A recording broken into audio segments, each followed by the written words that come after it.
Bonsoir à tous, bienvenue pour cette première conférence de l'année. On a le plaisir d'écouter Pierre Sio, un membre de la SAFGA, qui a fait la diagonale Bordeaux-Strasbourg pour faire ses études à Strasbourg, qui est passionné d'astronomie, qui a déjà présidé un club astro-universitaire à Bordeaux. Ça, ouais. Et il a envie vraiment de partager sa passion. Voilà. Donc c'est super. On accueille aussi quelques étudiants de la fac, du club astro. Bienvenue aussi. Et de la promo aussi. Et de la promo aussi, ouais. Chouette.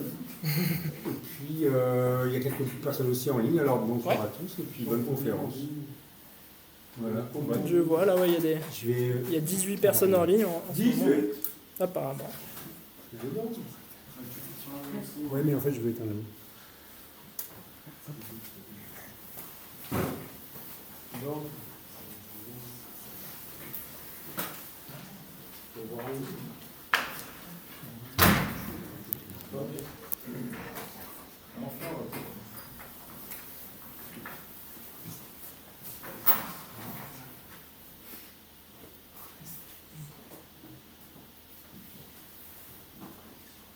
Non, tu me dis, t'inquiète pas.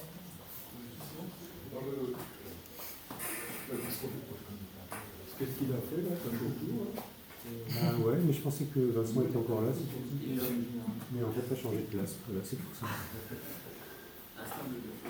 Oui, on va mieux par le côté. C'est philosophe. Ok. Je commence ? Allez. Oui, vas-y Donc, Pierre, vas-y. Merci beaucoup d'être venus si nombreux, en présentiel même en ligne. J'espère que vous m'entendez bien. Pour cette conférence sur l'astrophotographie de paysage, certains d'entre vous ne connaissent peut-être pas cette thématique ou même l'astrophotographie en général. Et je vais vous présenter tout ça. Je l'ai appelé un voyage dans l'espace en restant sur Terre. On va voir ça par la suite. Et je vous ai mis cette image en présentation. C'est une image que j'aime bien, que j'ai réalisée à Bordeaux, sur la dune du Pilat, la plus grande dune d'Europe.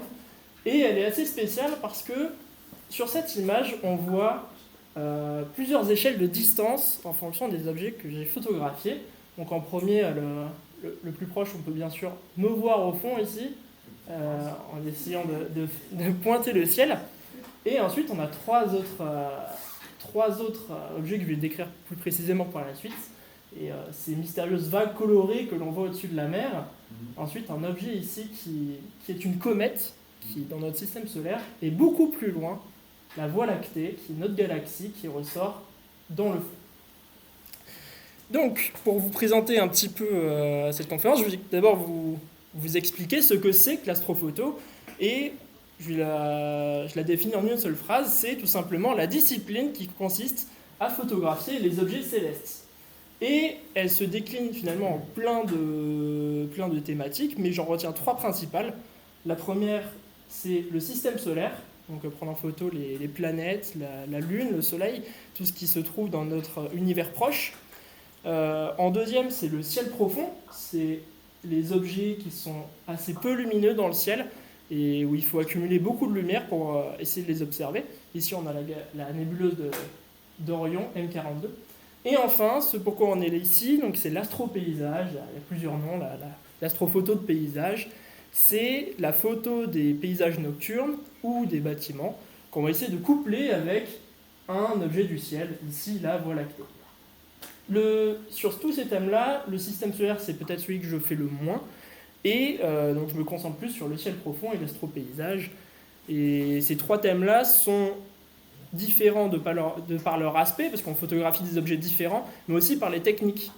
Si on veut photographier Jupiter, Saturne, pardon, ça commence. Les objets du ciel profond, on ne va pas utiliser les mêmes techniques, pas les mêmes appareils, etc. Pour vous présenter un petit peu l'astrophoto différemment, je vais vous faire une petite comparaison avec la cuisine. Alors là, vous commencez à vous dire, il commence déjà à divaguer, c'est le début. Non, vous allez comprendre, il y a 4 étapes en cuisine qui peuvent vraiment se rapprocher à la photo, je pense. Et la première, c'est bien sûr le choix des instruments. Alors, que vous soyez un photographe manuel qui veut tout faire par lui-même et rien d'automatique, vous êtes peut-être celui qui va utiliser cet instrument, ou alors celui qui va utiliser le robot électrique multifonction qui va pouvoir tout faire. Alors si le fouet manuel, ça serait peut-être le téléphone portable. Vous allez pouvoir voir qu'avec ça, on peut faire quand même des photos formidables encore aujourd'hui. Et le deuxième instrument qui pourrait se rapporter à ce robot-là, ça serait finalement le matériel que j'ai apporté ici, qui est mon matériel actuel, et qui donc, se compose d'un trépied photo ici, d'un appareil photo, et entre les deux, une mystérieuse machine qui s'appelle une monture de suivi d'étoiles, que je vais vous présenter un petit peu par la suite. Cette étape est nécessaire, il faut choisir son instrument, mais ce n'est pas du tout la principale, la plus décisive. Parce qu'avec n'importe quel instrument, vous allez pouvoir voir qu'on peut faire de la cuisine. Il y a des recettes qui existent, même avec un micro-ondes, et n'importe qui peut faire de la cuisine avec un petit instrument. Quelques indispensables, autres que l'appareil qui prend la photo. Quand on va aller faire des photos dans la nature, bien sûr, des habits chauds, le bonnet, les gants. J'ai craqué pour ces petits instruments, c'est des chaufferettes pour les mains. On les actionne, ça fait du chaud et je mets les mains dans les poches comme ça pendant 1 ou 2 heures et ça fait vraiment du bien dans la nature. Ensuite, la résistance chauffante pour éviter la buée sur l'appareil photo, bien sûr, quand il y a de l'humidité. L'intervallomètre, on va vouloir prendre des centaines de photos, donc on va peut-être pas le faire la main, on va laisser la machine le faire automatiquement. Et ensuite, la boisson chaude. Il y en a certains qui préfèrent la froide. Moi, je suis toujours café au lait, j'avoue, dans mon thermos. Et si vous rajoutez des petits gâteaux, alors là, vous êtes parés pour la soirée. Je vous ai parlé du téléphone. Le smartphone, c'est vraiment un outil sous-estimé. Voici 2 photos que j'ai réalisées avec le téléphone que j'ai ici sous la main. À Bordeaux, au sud de Bordeaux, il y a un mémorial qui s'appelle le mémorial de la ferme de Richemont, qui célèbre une ancienne ferme qui a été détruite durant la Seconde Guerre mondiale et qui est assez éloignée de la pollution lumineuse de Bordeaux. Et vous pouvez voir qu'avec mon portable, j'ai réussi à photographier la Voie lactée. J'ai pas triché, j'ai utilisé ce que j'avais sous la main, c'est-à-dire ici un caillou que j'avais par terre pour caler mon portable, ou ici une barrière qu'il y avait. Sur certains portables, maintenant peut-être tous, vous avez un mode qui s'appelle le mode Pro, qui permet de débloquer certaines fonctionnalités, notamment la plus importante, le temps de pause. Le temps de pause, c'est le temps qu'on va laisser le capteur ouvert, il va accumuler plus ou moins de lumière. Ici, moi, mon temps de pause maximum, c'était 30 secondes, et donc pendant 30 secondes, la machine a accumulé la lumière pour avoir ce résultat-là. Donc c'est quelque chose à tester, je pense, et vous serez peut-être un peu bluffé par le résultat de certains appareils photo. Ensuite, après les instruments, bien sûr, le choix des ingrédients. Alors là, les instruments n'étaient peut-être pas importants, et les ingrédients, c'est peut-être ce qui va changer votre plat, que vous utilisez des ingrédients de mauvaise ou de bonne qualité. Ça peut faire toute la différence. Alors les ingrédients, dans notre cas, c'est les photos qu'on va prendre. Et qu'est-ce que c'est qu'une photo de bonne qualité ? Ça va être une photo qui réunit 2 principales conditions. La première, c'est avoir le maximum de lumière qui rentre dans l'appareil. Si on a une photo qui capture un maximum de lumière, on aura une photo de bonne qualité. Et enfin, une photo où on évite la pollution lumineuse, ça sera une photo mieux réussie, de meilleure qualité. Alors, pour capturer le plus de lumière possible dans l'appareil, on a plusieurs solutions. La première, la plus simple, c'est d'utiliser des objectifs à grande ouverture. Les objectifs, c'est ce qu'on va mettre devant le boîtier, là où il y a des lentilles, la partie optique. Et l'ouverture, c'est finalement le diaphragme qui est devant, qui va être plus ou moins ouvert et qui va laisser rentrer plus ou moins de lumière. Ici, on a un objectif qui est ouvert à 3.5. C'est une petite ouverture comparée au deuxième objectif que je vous présente ici, qui est ouvert à 2. C'est un diaphragme qui est plus ouvert, qui va laisser rentrer plus de lumière. La deuxième solution, c'est de faire des longues expositions. Ça, je vous en ai parlé un petit peu. Si on laisse le capteur ouvert plus longtemps, il va capter plus de lumière et on aura plus de détails. On a un exemple ici avec une galaxie que j'ai prise dans mon jardin, la galaxie M51. Et on a à gauche une photo où il y a 3 minutes de pause, pendant 3 minutes ça accumule la lumière. Et ici une photo de 5 minutes de pause, on peut voir que la photo est plus lumineuse et je vais pouvoir récupérer plus de détails dessus. Je vous ai parlé de la pollution lumineuse. Alors là je vais vous présenter l'ennemi public numéro 1 de la photo nocturne, c'est bien sûr le lampadaire. Le lampadaire c'est un fléau pour les astrophotographes, quelque chose qu'on va vouloir éviter le plus possible, mais pas que. Il y a un deuxième élément, c'est les phases de la Lune. La Lune, ça peut être un véritable phare dans la nuit, ça peut nous cacher littéralement les astres et les étoiles, et on va vouloir éviter cela le plus possible. Donc voilà, c'est un fléau et qui va finalement nous éblouir, c'est pour ça qu'on va plus voir ces astres-là. Je vous ai rassemblé les caractéristiques du pire lampadaire au monde. Alors le pire lampadaire au monde, qu'est-ce qu'il a? C'est un lampadaire de type boule, comme ici. C'est un lampadaire qui va éclairer au sol, mais aussi dans les cieux.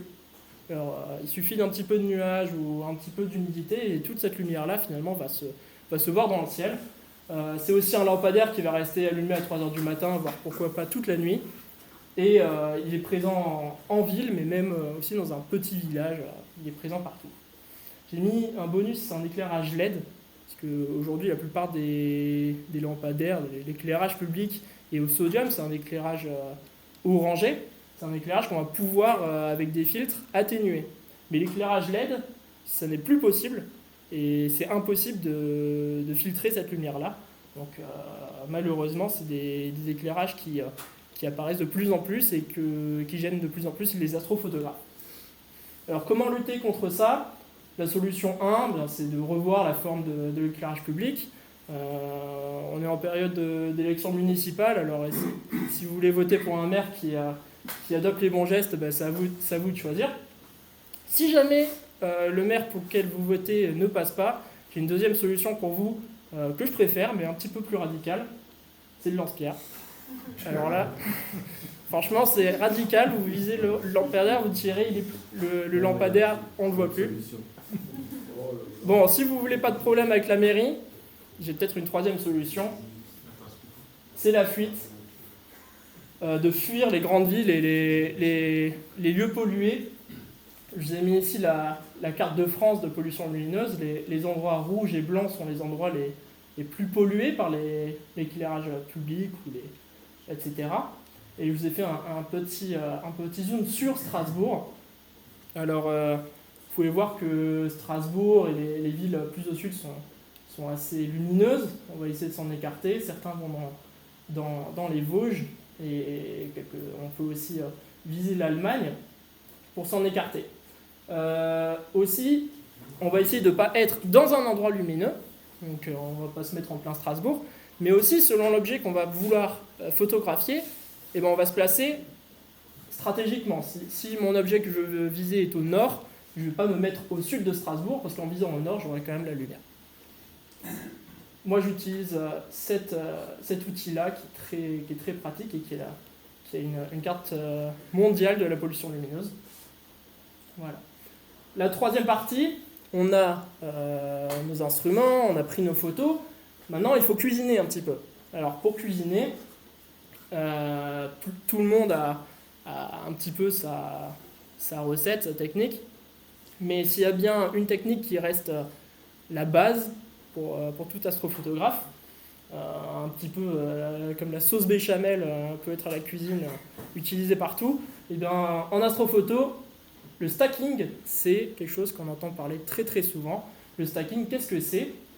C'est une technique qui consiste à prendre beaucoup de photos et à les empiler pour en former une seule au final. Ça a un avantage parce que en additionnant ces photos, on obtient en sortie un temps d'exposition total égal à la somme des expositions des premières images. On a un exemple ici avec mes photos. J'ai pris la Voie lactée ici, c'était dans les Pyrénées. Et j'ai stacké 10 de ces photos. C'était des photos de 13 secondes d'exposition. Et en stackant 10, j'obtiens en sortie une image de 2 minutes d'exposition. Ça a aussi un autre avantage, c'est que ça réduit le bruit. Le bruit, c'est l'aspect granuleux que vous avez sur votre image. Et en stackant des images, le bruit est réduit d'un facteur est égal à la racine carrée du nombre de photos stackées. Un exemple ici, j'ai stacké 10 photos, donc le bruit est divisé par 3,16 environ. Et on voit cet effet ici. J'ai zoomé sur ma photo, on a une image simple, très bruitée, et en stackant 10 en dessous, on a un effet qui est beaucoup plus propre, beaucoup plus lisse, et on peut réussir à avoir beaucoup plus de détails. Alors vous allez me dire, mais pourquoi utiliser le stacking pour faire une photo de 2 minutes? Pourquoi m'embêter à stacker 10 photos? Pourquoi je ne peux pas prendre une photo de 2 minutes finalement? D'une part, ça agit sur le bruit, mais d'autre part, c'est qu'une photo de 2 minutes telle qu'elle, je ne peux pas forcément la réaliser. Pourquoi? Eh bien parce que la Terre tourne, et si on utilise un appareil photo sur un trépied au sol, les étoiles vont avoir un mouvement dans le ciel, et au bout d'un certain moment, elles vont nous apparaître comme des traits dans le ciel, et notre photo ne sera plus utilisable. Ici, on a un exemple avec à gauche une photo de 30 secondes d'exposition, où les étoiles sont assez rondes, mais à partir d'une minute, la photo est certes plus lumineuse, mais les étoiles font des traits, donc la photo est assez inutilisable. Il y a une règle qui dit que pour trouver le temps d'exposition maximal à ne pas dépasser pour un appareil photo sur un trépied, il faut que le temps d'exposition soit inférieur ou égal à 500 sur la focale de l'instrument. La focale, c'est la valeur de zoom de notre appareil photo, enfin de notre objectif. Et par exemple, avec une focale de 14 mm, donc un grand angle, cette règle-là nous dit que mon temps d'exposition maximal, c'est 22 secondes. Seulement, cette règle n'est pas forcément valable aujourd'hui pour tous les appareils. Alors, mon conseil, c'est finalement de faire des tests et de voir à l'œil nu en zoomant bien sur la photo. C'est ce que je fais dans la nuit, si jamais je vois un trait, de réduire le temps d'exposition. Ou alors, si vous voulez plus avoir ce problème, vous faites comme moi et vous achetez une monture de suivi d'étoiles. Celle-ci, c'est celle que je présente ici, et c'est un instrument mécanique qu'on va viser sur l'étoile polaire, l'étoile du Nord, et avec des jeux d'engrenage et mécanique, ça va suivre les étoiles. Lumière, si tu veux. De quoi? Il y a le grand bouton beige pour mettre la lumière, si tu veux. Ah oui. Là, sur la console. Ici. Ah oui, ok. Ça arrive. Voilà, il est ici. Et donc là, typiquement, on a donc l'appareil photo, la monture. L'axe ici, à l'intérieur, il y a une lunette. Je vais pouvoir viser l'étoile polaire en enlevant ce cache qui est ici. Et en visant l'étoile polaire à l'intérieur, et en actionnant ensuite les moteurs, ici, là, elle est allumée, et bien si elle est bien calée, toute la nuit, elle pourra suivre le mouvement des étoiles, et je pourrai faire des expositions plus longues. C'est tout l'objectif. Tac, je remets celle-là.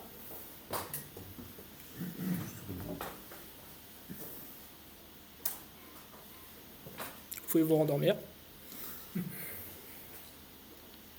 Ok, bien sûr, la dernière étape, c'est la touche du chef.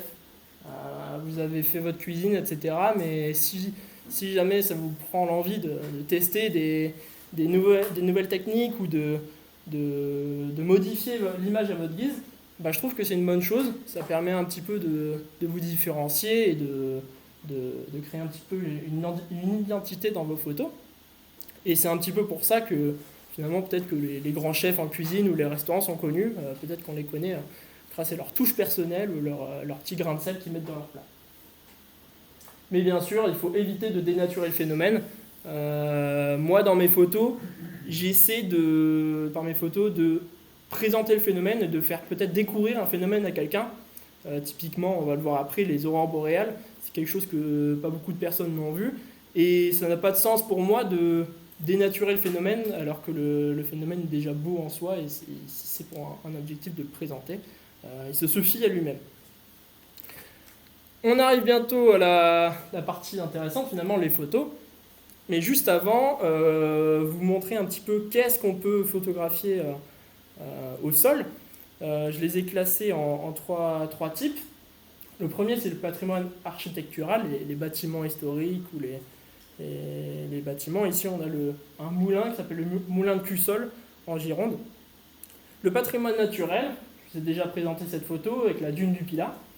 Ou alors, si ça vous prend l'envie, il y a quelque chose qui s'appelle l'astroportrait, qui consiste à se prendre en photo, soi-même, sous les étoiles. Je vous ai mis une photo ici de quelqu'un que je suis sur les réseaux sociaux qui s'appelle Marion Cabas, qui est spécialisé dans ça, dans les portraits la nuit et qui fait des photos absolument magnifiques. C'est un domaine qui est assez compliqué parce que je parlais de photos de plusieurs secondes.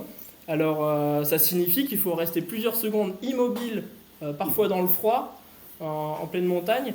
C'est quelque chose qui est assez compliqué et qui demande un peu d'expérience. Je m'y suis tenté ici aussi sur cette photo et je peux vous dire que les nombres de prises ont été nombreuses. J'avais mis mon appareil photo en mode continu. Il prenait des photos de, je crois, 10 secondes en continu. Et pendant 2 minutes, moi j'étais comme ça sur la dune à essayer de rester immobile, de varier les poses. Et ensuite j'allais regarder les poses et je voyais qu'elles étaient toutes mauvaises, donc je retentais. Comment ces endroits je les répertorie, ou je les connais? Et ben moi j'utilise beaucoup Google Maps. Ici on a les bâtiments et les lieux en général que j'ai répertoriés à Strasbourg, autour de Strasbourg. La plupart j'ai pas pu y aller, voire la quasi-totalité, parce que ça fait depuis septembre que je suis arrivé, donc j'ai pas eu le temps de vraiment compléter cette carte-là. On peut voir, certains connaissent, le Champ du Feu qui est très connu. Le Donon, dernièrement, il y a des gens qui ont pris en photo des aurores boréales là-bas, des photos magnifiques. Et prochainement, j'ai repéré le château de Haut-Andelot, qui est juste ici, et je compte bien faire une photo là-bas très, très, très prochainement. Aussi un outil qui est... voilà, typiquement la carte que j'avais à Bordeaux, qui est plus complète, mais là aussi, j'ai pas pu du tout... tout explorer et tout tester, mais j'ai bien testé des bâtiments tout autour. On trouve des bâtiments célèbres. Il y a le phare de Cordouan que je vais vous montrer après, la dune du Pilat qui était juste ici, ou même des bâtiments à l'intérieur de Bordeaux qui est possible de photographier. La Google Street View, c'est l'outil qui a dans Google Maps que vous connaissez, qui est très utile aussi parce que ça permet d'avoir des images en 3D, et quand c'est des lieux qui sont à peut-être 1 heure de route, on n'a peut-être pas envie de faire 1 heure de route en journée pour essayer de repérer le lieu. Quelquefois Google Maps ça peut nous aider à faire ça. On a des visions en 3D ou voire même des visions par le dessus avec un drone qui peuvent nous aider à repérer les lieux à distance. Maintenant qu'on a vu ce qu'on peut observer au sol, je vais vous montrer ce qu'on peut observer dans le ciel. Et pour ça, on va le faire dans l'ordre croissant. Je vais vous présenter les objets qui sont le plus proches de nous et ensuite m'éloigner de la Terre pour vous montrer ceux qui sont le plus éloignés. On commence avec les météores. Alors en haut, je vous ai présenté je vous mets une échelle de distance. À chaque trait, on va multiplier la distance par 10. Donc on commence avec 10 km, là où les avions volent, à 100 km. Ensuite 10 puissance 3, c'est 10 avec 3 zéros, donc 1000, etc. Ici, on a typiquement l'ISS qui orbite à 400 km de hauteur. Et dans les pluies de météores, les pluies d'étoiles filantes, les météores, on les voit quand ils traversent l'atmosphère à environ 100 km de hauteur. On commence. Alors, voici typiquement une photo que j'ai réalisée en 2024, durant la pluie d'étoiles filantes des Perséides.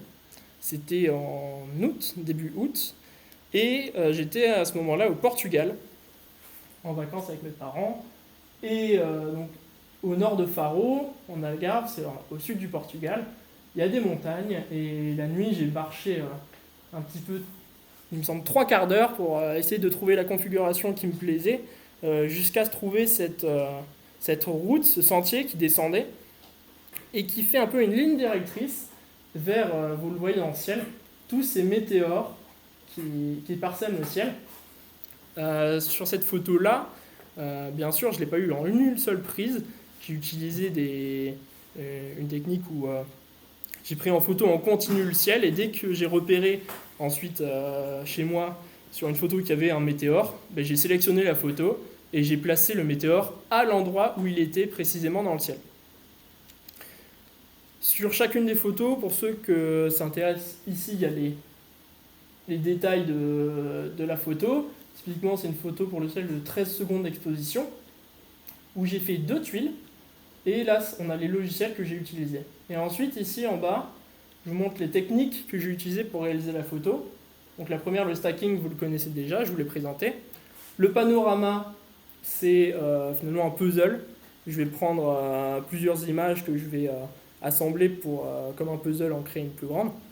Et la dernière, la troisième, un peu moins connue, HDR, c'est l'acronyme en anglais de High Dynamic Range, et ça veut dire en français une plage à haute dynamique. En gros, pour faire simple, c'est notre appareil photo ne peut pas prendre en photo en même temps des objets très lumineux et très sombres. Et donc on va faire les deux, on va prendre une photo pour les objets lumineux, une autre photo pour les objets sombres, et on va compiler les deux pour aplatir tout ça. Typiquement ici, là, ce qui est le plus sombre dans l'histoire, c'est le sol. Donc je fais une photo plus longue pour le sol, que je vais détourer, et ensuite compléter avec le ciel pour créer cette image. Vous vous demandez peut-être pourquoi il y a cette forme dans le ciel et pourquoi les étoiles semblent sortir du même point dans le ciel. Ce point dans le ciel s'appelle le radian, et ce radian est à côté de la constellation de Persée. C'est pour ça qu'on appelle cette pluie d'étoiles filantes les Perséides. Alors pourquoi elles semblent arriver du même endroit? Je vous ai mis ici un gif avec la scène dans Star Wars où le Faucon Millennium passe à la vitesse lumière, et c'est un petit peu le même effet. C'est juste un effet de vitesse. On pense finalement que les étoiles filantes viennent vers nous, mais c'est pas forcément vrai.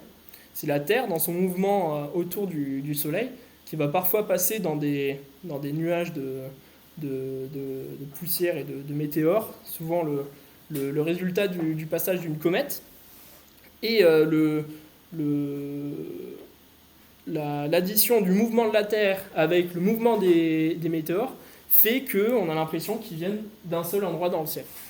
Et c'est toujours marrant dans le traitement, chaque fois qu'on détourne un météore et qu'on le met dans l'image, on voit petit à petit qu'elles sortent tous du même endroit, c'est sympa à voir. Ensuite, on va passer à l'objet suivant, qui est à peu près à la même altitude que les météores juste avant, ça s'appelle l'air glue. Alors l'air glue, vous l'avez déjà vu, mais je ne vous avais pas expliqué ce que c'était. Dans cette image, à 100 km de hauteur, on peut observer parfois ces lueurs dans le ciel, tantôt orangées, tantôt vertes. Ça s'appelle l'air glue. En français, on appelle ça aussi la couleur, la lueur du ciel nocturne. On a plusieurs noms. Et qu'est-ce que c'est? C'est le fruit d'une réaction avec les particules du Soleil qui, alors qu'il s'est déjà couché, restent dans l'atmosphère et détruisent des combinaisons, des liaisons chimiques dans l'atmosphère. Et ces réactions-là libèrent de la lumière. Le orange est relié à l'oxygène ou au sodium, et le vert, il me semble que c'est l'oxygène moléculaire, donc c'est deux atomes d'oxygène qui sont reliés. Cette photo-là, je l'ai déjà dit que j'aimais bien aussi parce qu'on a plusieurs échelles de distance. Pour moi, on est à l'air glue à 100 km. Plus loin, on a la comète Tsushihuan Atlas. Je crois que j'ai réussi un petit peu à la dire. Et ensuite, la Voie lactée qui est beaucoup plus loin. Et on voit ici, c'est à la dune du Pilat. Sur certains, je ne l'ai pas beaucoup observé, cet air glue. Certains témoignages me disent qu'on le voit parfois plus au bord de l'océan. Alors pourquoi c'est ça, je ne saurais pas trop le dire. Peut-être que c'est dû à la pollution lumineuse. Au large de l'océan, on a peut-être moins de lumière qui nous font mieux voir cet air glue qu'à la ville derrière moi qui nous cache un petit peu cette lumière. Voilà les petits détails techniques. J'ai utilisé ici la technique du panorama. Donc j'ai utilisé 2 photos pour le sol, 4 pour le ciel. J'en ai fait un puzzle, j'ai détouré tout ça et je l'ai composé. Et à la toute fin, j'ai pris la photo où je me trouvais ici et je me suis placé toujours en me détourant dans l'image. C'est un petit peu un exercice de découpage parfois, mais au début c'est un petit peu compliqué, mais on y arrive. Je vous ai pas parlé des logiciels, je vais pas trop en parler tout de suite. Si vous voulez, moi j'ai préparé quelques présentations si vous voulez en connaître. Il y en a certains qui sont très très simples, notamment Secator, qui est peut-être le logiciel de stacking pour le paysage.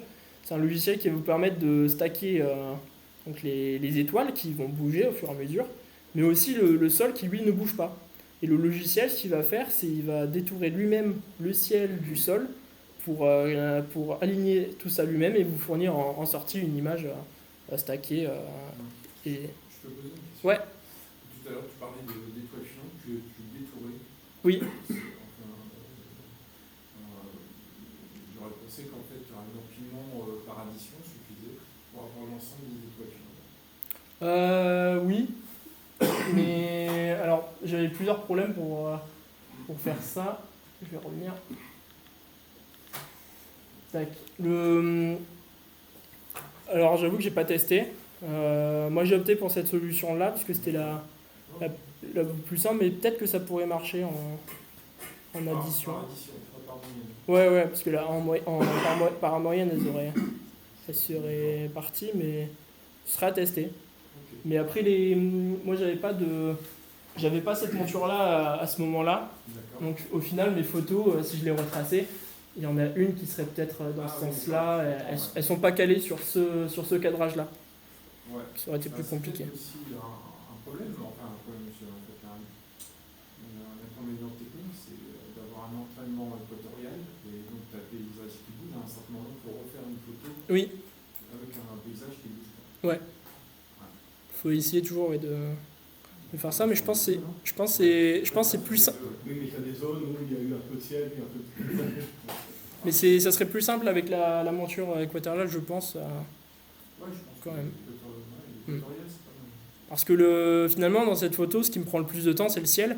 Ça m'a pris 2 nuits, alors que le sol, ça m'a pris à peine 5 minutes, je dirais. Ouais. Ça m'a pris quoi? J'ai fait quelques photos et après c'était fini, je les ai gardées. Le sol reste le même. Et la vidéo, ça peut être intéressant. La vidéo aussi, ouais. C'est-à-dire prendre chaque image d'une vidéo. Ça, la vidéo, j'en fais pas énormément, mais c'est quelque chose que je pourrais récupérer ça la prochaine fois. Alors, est-ce que c'était bon? Ouais. Alors, l'objet suivant, c'est donc les aurores polaires qui se trouvent un petit peu au-dessus de cet airglow qu'on a vu. C'est pas du tout la même chose. Les aurores polaires, donc, c'est le résultat des vents solaires sur le champ magnétique terrestre. Parfois, on a des éruptions solaires qui nous envoient des particules et quand celles-ci atteignent le champ magnétique, elles sont dirigées vers les pôles et en passant dans l'atmosphère, il y a des réactions qui créent un plasma très chaud et des lueurs. Elles sont entre 100 km et 400 km.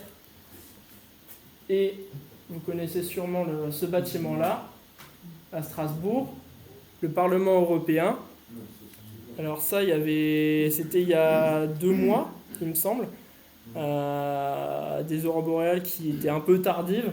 J'ai vadrouillé toute la nuit un petit peu par hasard pour essayer de les photographier.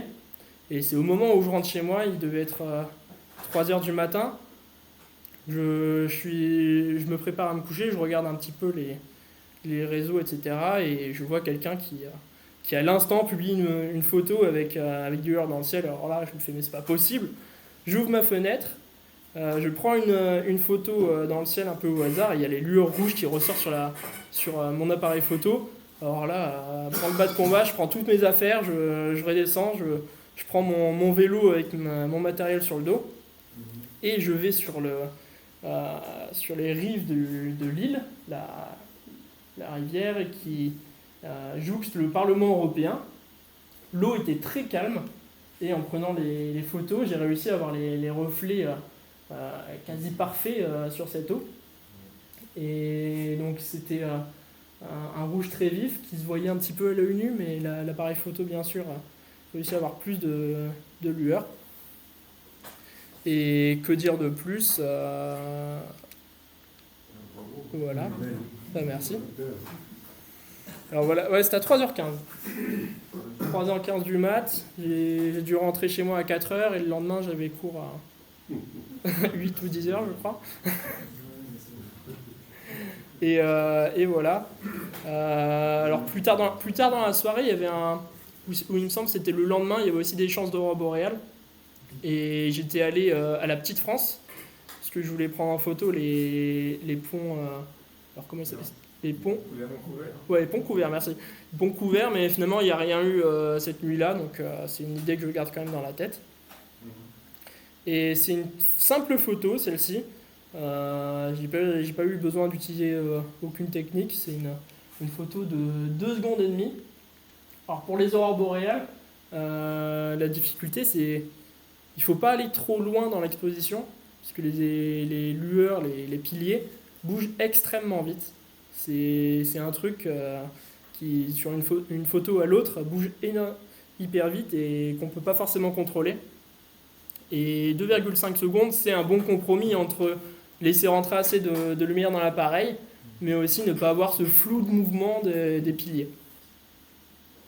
Il y a un petit détail technique là, sur cette photo. Ouais. On aurait presque pu faire penser à une chambre photographique parce que l'image dans le reflet, elle est redressée alors que l'image réelle, elle n'est pas redressée. Quand tu regardes les lignes droites sur la gauche, oui. C'est droit, en bas à gauche, et en haut à gauche, en fait, du bâtiment du Ici, Parlement. Ouais, ils sont obliques et en bas c'est redressé. C'est rigolo, ouais. Ah oui.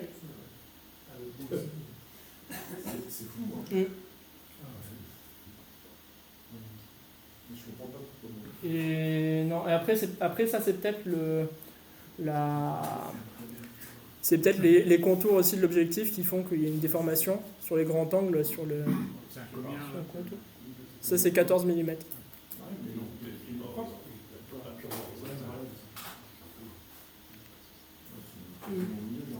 Non, milieu, mais horizontal. Oui, il doit pas être tout à fait à niveau. C'est possible. On n'est pas bien la photo.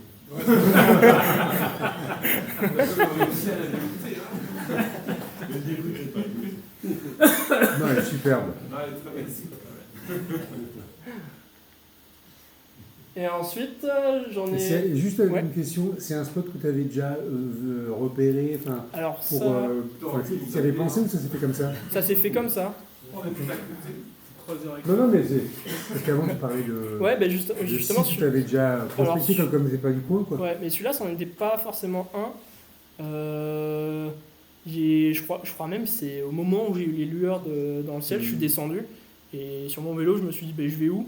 Je regarde un petit peu sur Google Maps où je pourrais aller et j'ai vu ce lac, je me suis dit, bah, c'est orienté au nord. Si je peux avoir les reflets, c'est parfait. Et voilà. Ça donne vraiment la dimension à la photo. Voilà.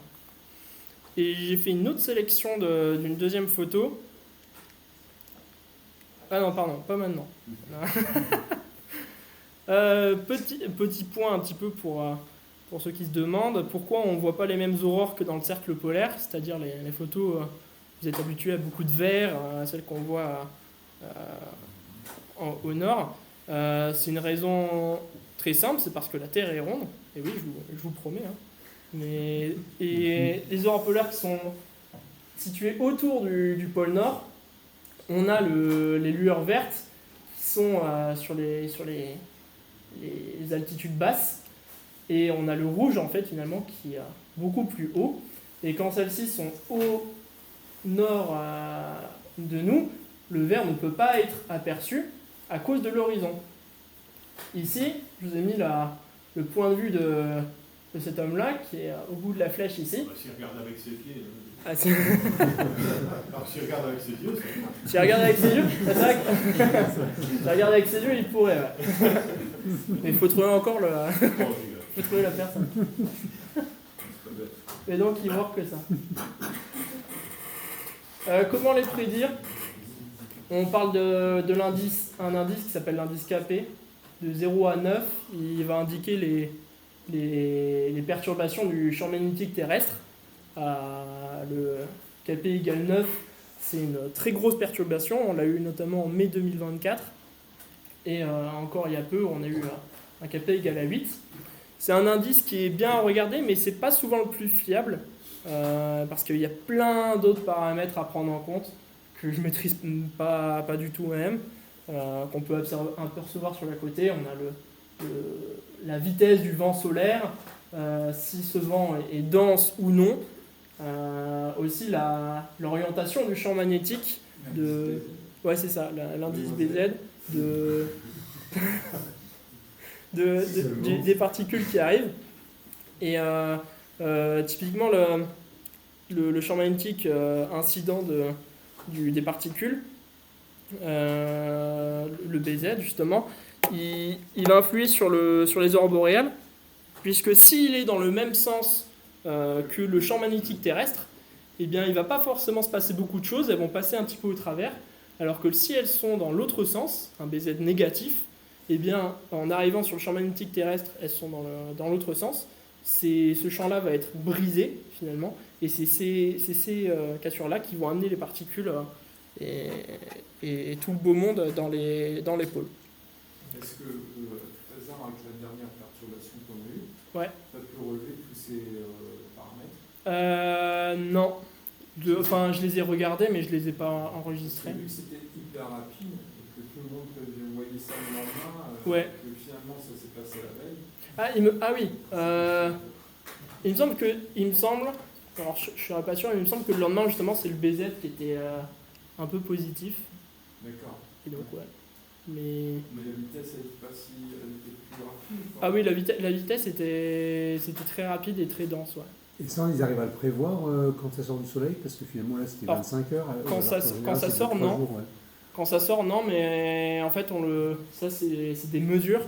C'est des satellites qui sont au point Lagrange L3, je crois, ou L4, et qui prédisent ça environ 1 heure avant que les particules arrivent. Donc quand on les voit, il faut un petit peu être vif et les regarder. Et justement, pour regarder tous ces paramètres-là, moi j'utilise principalement cette application-là, Space Weather Live, qui répertorie un petit peu tout ce dont on a besoin. Même si on veut des trucs un petit peu plus poussés, on a ces paramètres-là. On a aussi des webcams. C'est marrant de voir partout autour du globe, en Russie, même dans l'hémisphère sud. Au moment où il y a des aurores, parfois on arrive à voir ça. Il y a aussi des photos en direct du soleil pour essayer d'observer les taches solaires, ce genre de choses.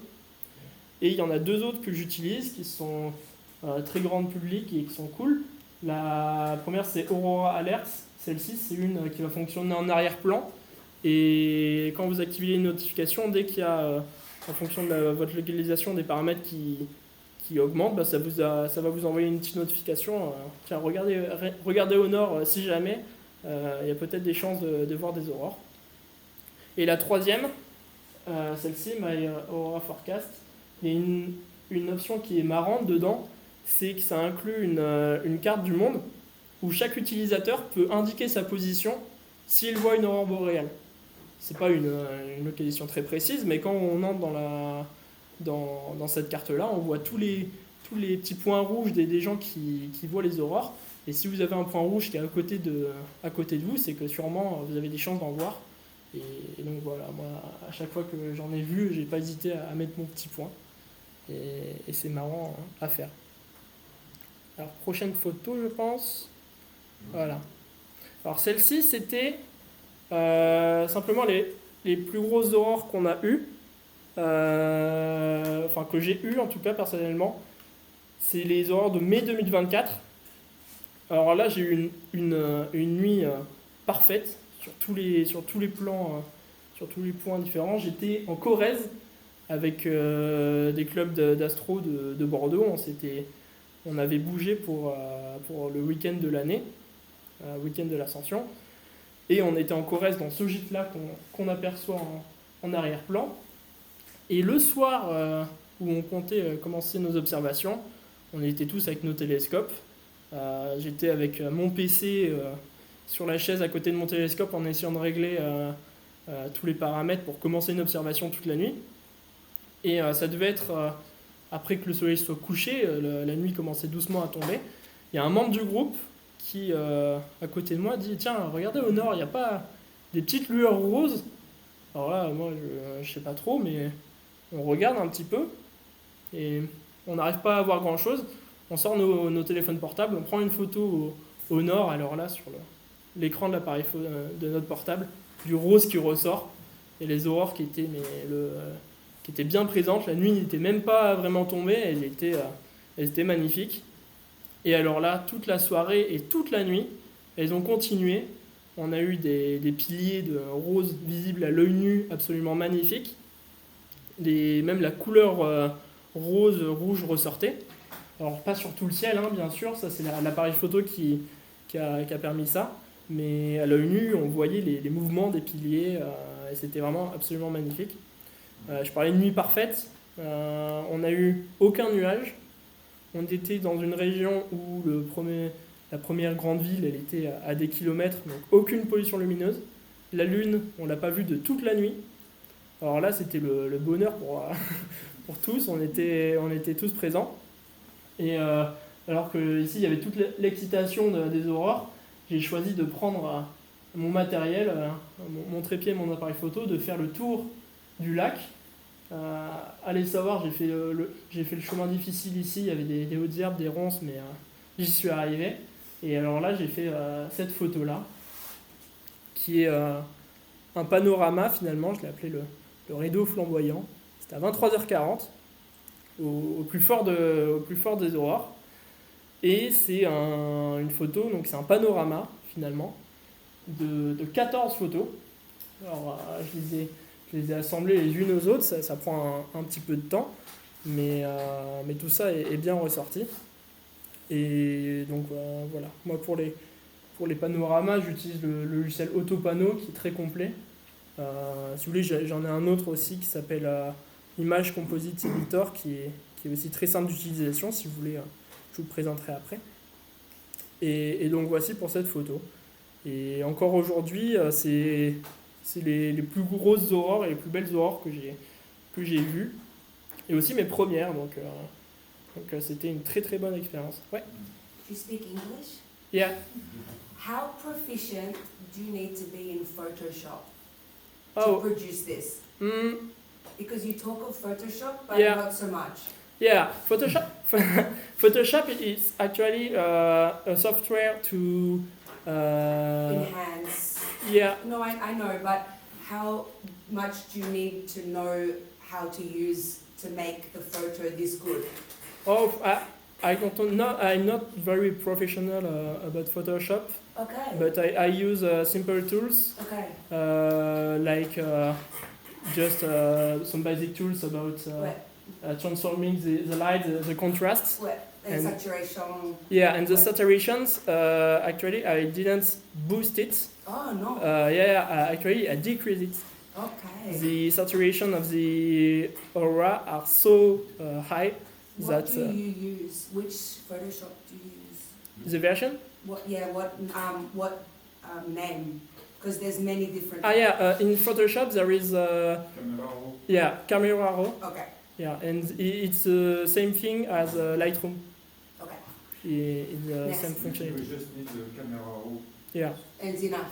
yeah. I use just Camera Raw for that. Okay. Merci. Je l'ai alors, en anglais, je le redis en français. Ouais, ici la saturation, je l'ai pas augmentée, je l'ai même réduite parce que la couleur des aurores sur l'appareil photo ressortait tellement que j'ai dû la réduire. Et aussi petit point d'attention, j'ai utilisé un temps d'exposition de 8 secondes et il faut savoir que c'est beaucoup trop. 8 secondes, c'est beaucoup trop. On voit déjà un commencement de flou de mouvement. Alors, c'était mes premières photos d'aurore, donc je ne pouvais pas forcément le savoir. Mais idéalement, on essaie de rester autour de 3-4 secondes pour vraiment avoir le piqué et ces piliers vraiment très fins. Avec quelle ouverture Ça, c'est 2,8. Et c'est 4. Ça fait beaucoup. Ouais. Justement, si tu fais 14 photos de Lisbonne entre la première et la dernière, et tout a dû bouger, non? Oui. C'est pour ça que là, cette photo-là, elle reflète pas les aurores au même instant. Alors j'essaie d'aller le plus vite possible et je le fais par ligne. J'ai commencé par la gauche, il me semble, et rapidement j'ai fait dans ce mouvement-là, avant de faire dans l'autre sens. Et enfin, je prends une dernière ligne ici. Donc entre la première et la dernière, oui, il y a un mouvement. Toujours avec le 14 mm. Ouais. Le champ est déjà grand. Ouais. Ça suffisait pas. Ouais, non, mais là, c'est 180 degrés, typiquement. Ah oui. Et ce qu'on a au-dessus ici, ça se passe au-dessus de ma tête. Ah, d'accord. C'est un grand capteur ou c'est un APS-C? C'est un APS-C. Ah. Ouais, donc ça. Donc en réalité, tu as. Ouais. Il faut multiplier par 1,6. Ouais. Donc ça fait 24 mm, je crois. Ouais, c'est peut-être pour ça aussi. Ouais.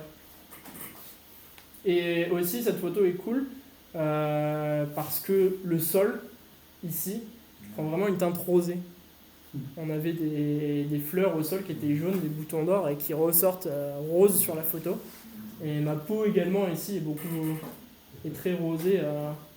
Et ces jets là qui montent, Ouais. on dirait une sorte de champ magnétique là qui. celle-ci là, ouais. Ouais. Ouais, on dirait vraiment que ça suit tout ça. Ouais. C'est peut-être. Et on a aussi la couleur verte, qu'on ne voyait pas à l'œil nu, le vert, mais qui ressort bien. Au champ du feu, on a vu, enfin moi j'ai vu des espèces de nuages verts comme ça, c'était bien sûr pas un nuage, mais de grumeaux qui pouvaient se déplacer aussi dans l'aurore. En plus Oui, du vert, du Ouais. gris, gris-violet comme ça. là, les Ouais. dernières aurores. Non, en 2024. Ah oui. Parce que là, les dernières aurores, bon, il y a un certain qui était au champ du feu. Moi, j'étais à Laon, en Champagne. Je les ai vus également, j'avais pas mon appareil photo, mais j'ai pu les observer.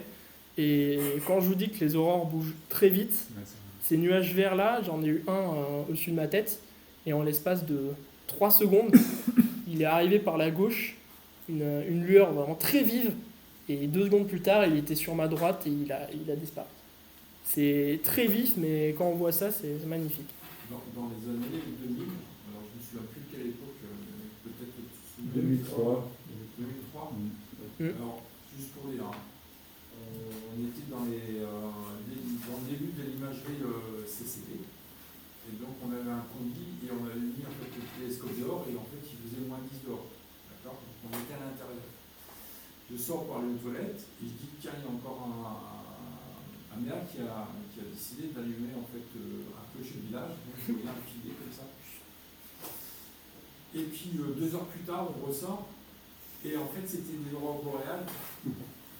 Pendant 2 heures, on était à l'intérieur du combi en train de faire l'imagerie CCD alors qu'il y avait des aurores boréales dehors. Et après, on s'est vraiment fait plaisir. Je me suis même arrêté sur l'autoroute, donc on pouvait encore se faire ça, pour voir en fait des aurores boréales qui étaient magiques et vertes. Et en plus, avec ça, toutes tes photos de CCD n'étaient pas gâchées par la couleur. À l'époque, c'était le début, donc Oui. on apprenait tout. Quoi. Donc, même si elles étaient huppées, elles étaient bonnes. Bah, je me souviens en 2003, on était tout un groupe sur la butte de Nibelheim, et au nord, je voyais un truc, et je me dis, vraiment, la pollution lumineuse, c'est partout, même la ville de Haguenau, elle barre. Ouais, parce que c'était la première fois qu'on en voyait.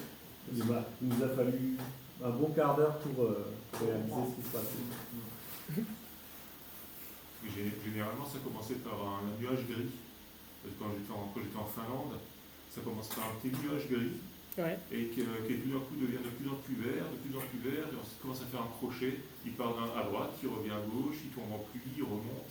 C'était assez bien. Quoi. Il y a aussi des gens qui ont alors je sais pas trop comment ça s'appelle, mais les lunettes de vision nocturne en vert, et quand il y a quelques photos et vidéos qui traînent sur internet, ils arrivent à voir vraiment le mouvement des piliers, et on réussit vraiment à voir un mouvement mais qui palpite quoi, vraiment au-dessus de nos têtes. Ça bouge extrêmement vite, c'est un truc qu'on peut pas voir comme ça.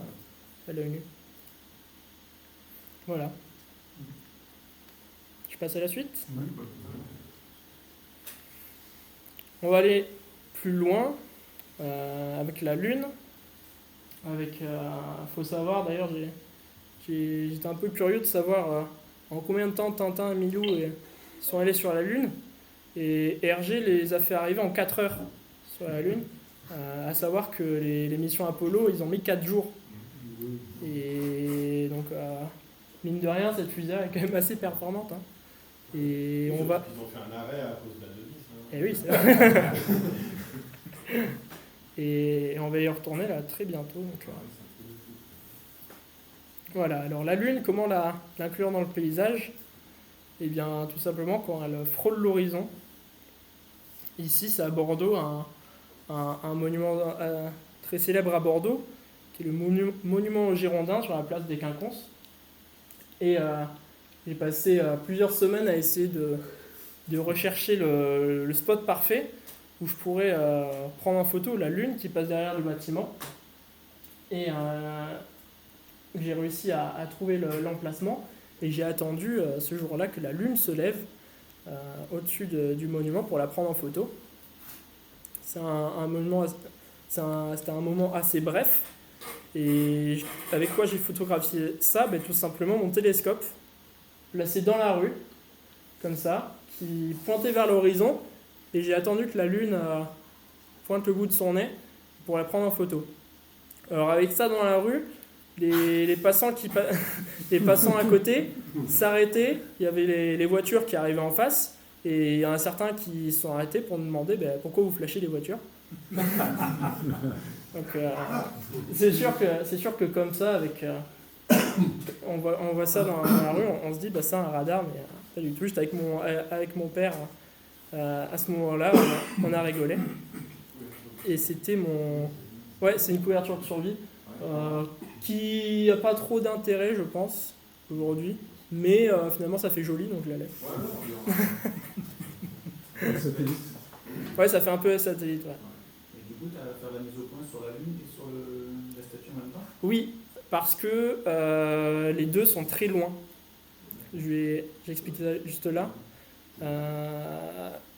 Pourquoi et comment avoir cet effet finalement de lune géante dans le ciel quand on essaie d'être avec son appareil photo proche du bâtiment, on va essayer de le prendre en photo avec un grand angle, sauf que dans le champ de vision, finalement, après la Lune aura un aspect très petit. Mais en s'éloignant ici, comme j'ai fait, là dans ce cas-là, j'étais à plus d'un kilomètre de distance, on arrive à voir le bâtiment presque aussi grand que la Lune. Et c'est comme ça qu'on a cet effet là de lune géante. Et donc là, le focus, dans ce cas-là, comme les deux bâtiments enfin, le bâtiment est assez loin, le focus fait bien sur les deux objets en même temps. Et toute la difficulté à Bordeaux, c'est de trouver un lieu assez loin, donc là plus d'un kilomètre, où on puisse voir le bâtiment et où la Lune peut passer. Et donc tout ça, tous ces petits ajustements, ça fait que ça peut être parfois assez compliqué de prendre des... Do you have a photo of the differences? No. No. Sorry. Tu es obligé de repérer l'azimut? Oui. Alors pour repérer et planifier le lieu? Moi je prends géoportail, ça. Non, moi j'utilise justement... Ah, elle est où? Ah je vous spoil. Oh wow. Tant pis. Je vous montrerai après. Moi j'utilise une application, pas géoportail, mais qui s'appelle Photopills, qui est sur mobile, qui est pas cher du tout, je crois que c'est 5 ou 10 euros. Et ça vous permet de... Là j'ai fait l'exemple à Strasbourg. Vous avez deux petites pins ici, un rouge et un noir. Le noir c'est l'objet que vous voulez photographier. Typiquement ici je l'ai mis sur la cathédrale de Strasbourg, sur le clocher précisément. Et le rouge c'est l'endroit où vous voulez le photographier. Là je l'ai mis devant le palais universitaire, sur le pont, parce que je sais qu'on peut l'observer d'ici. Vous renseignez ensuite quelques infos, la période de temps, l'azimut ici. Alors soit on le met à la main, soit il est directement mis là. Et ensuite l'élévation, on peut le faire, il calcule directement l'équivalent avec la hauteur de l'objet. Ici, le clocher de la cathédrale fait environ 140 mètres. Tu mets l'azimut Ouais. et il te donne le jour. Non, on met. Alors, ça, c'est toute la puissance. Et. Enfin, quel jour, pardon. L'azimut, il est lié en fait à une période, à un moment donné dans l'année, quoi. Le moment où la Lune va passer ? Ouais. Oui, bah ça c'est après, l'azimut, on le force. Et on va essayer de demander au logiciel quand la Lune va passer à ce moment-là. Donc ça, il fait. Ouais. Je suis Ouais, c'est top. Et donc après, justement, c'est ça les résultats. C'est les résultats qui nous sort. Il va nous donner les différentes dates où ils vont passer. Typiquement, demain, samedi à 8h35, il y a la Lune qui passera à 9 degrés de hauteur. Je lui avais mis une élévation de 11 degrés, donc elle sera un petit peu en dessous du clocher, mais c'est pas forcément très grave, ça rendra un effet assez bien. Ça renseigne aussi les phases de la Lune. Ici, là, on a ça, là on la verra typiquement pas. Et un troisième truc, c'est la couleur ici. Ça fait référence à la période de la journée. Le orange, c'est l'heure dorée, c'est au moment où le soleil se couche ou se lève. Le bleu ciel, c'est le plein jour. Le bleu foncé comme ça, c'est le début de la nuit, ou la fin. Et on a aussi, on ne le voit pas ici, mais le noir complet, où quand la Lune passe totalement dans la nuit. Et ça peut être bien de tester un petit peu tout, parce que ça donne des effets vraiment différents. Et le faire dans une nuit noire, c'est pas forcément très simple.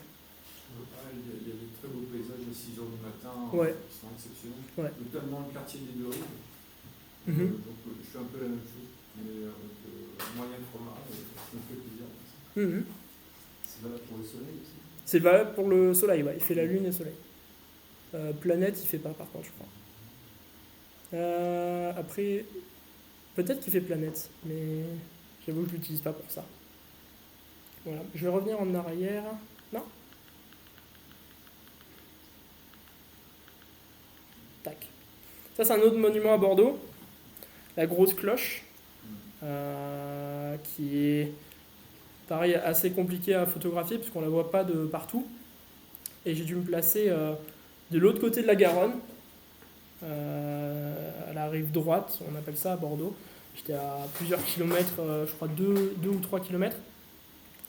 Et la Lune est passée derrière à ce moment-là, elle se couchait à ce moment-là, et elle a pris une teinte très rouge.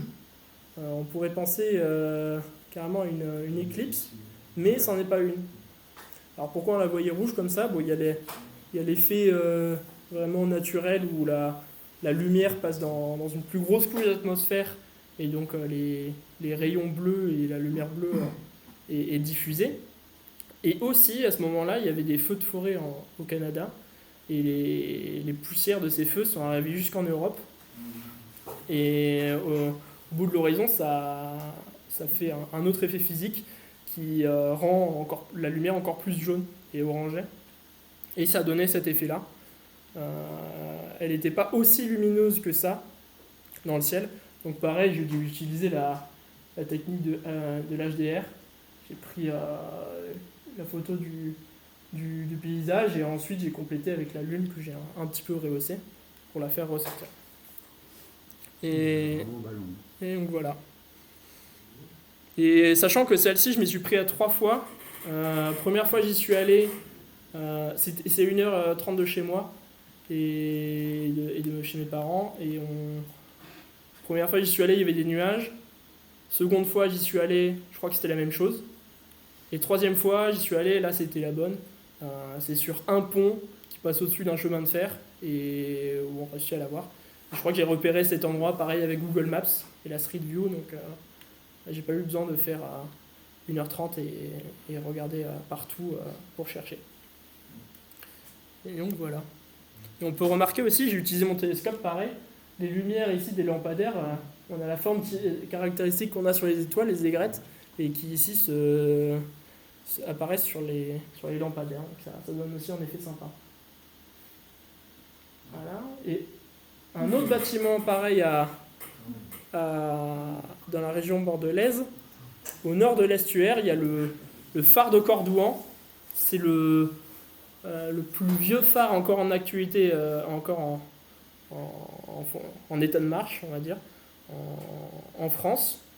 Il y a encore des gens qui se relaient à l'intérieur pour le faire fonctionner.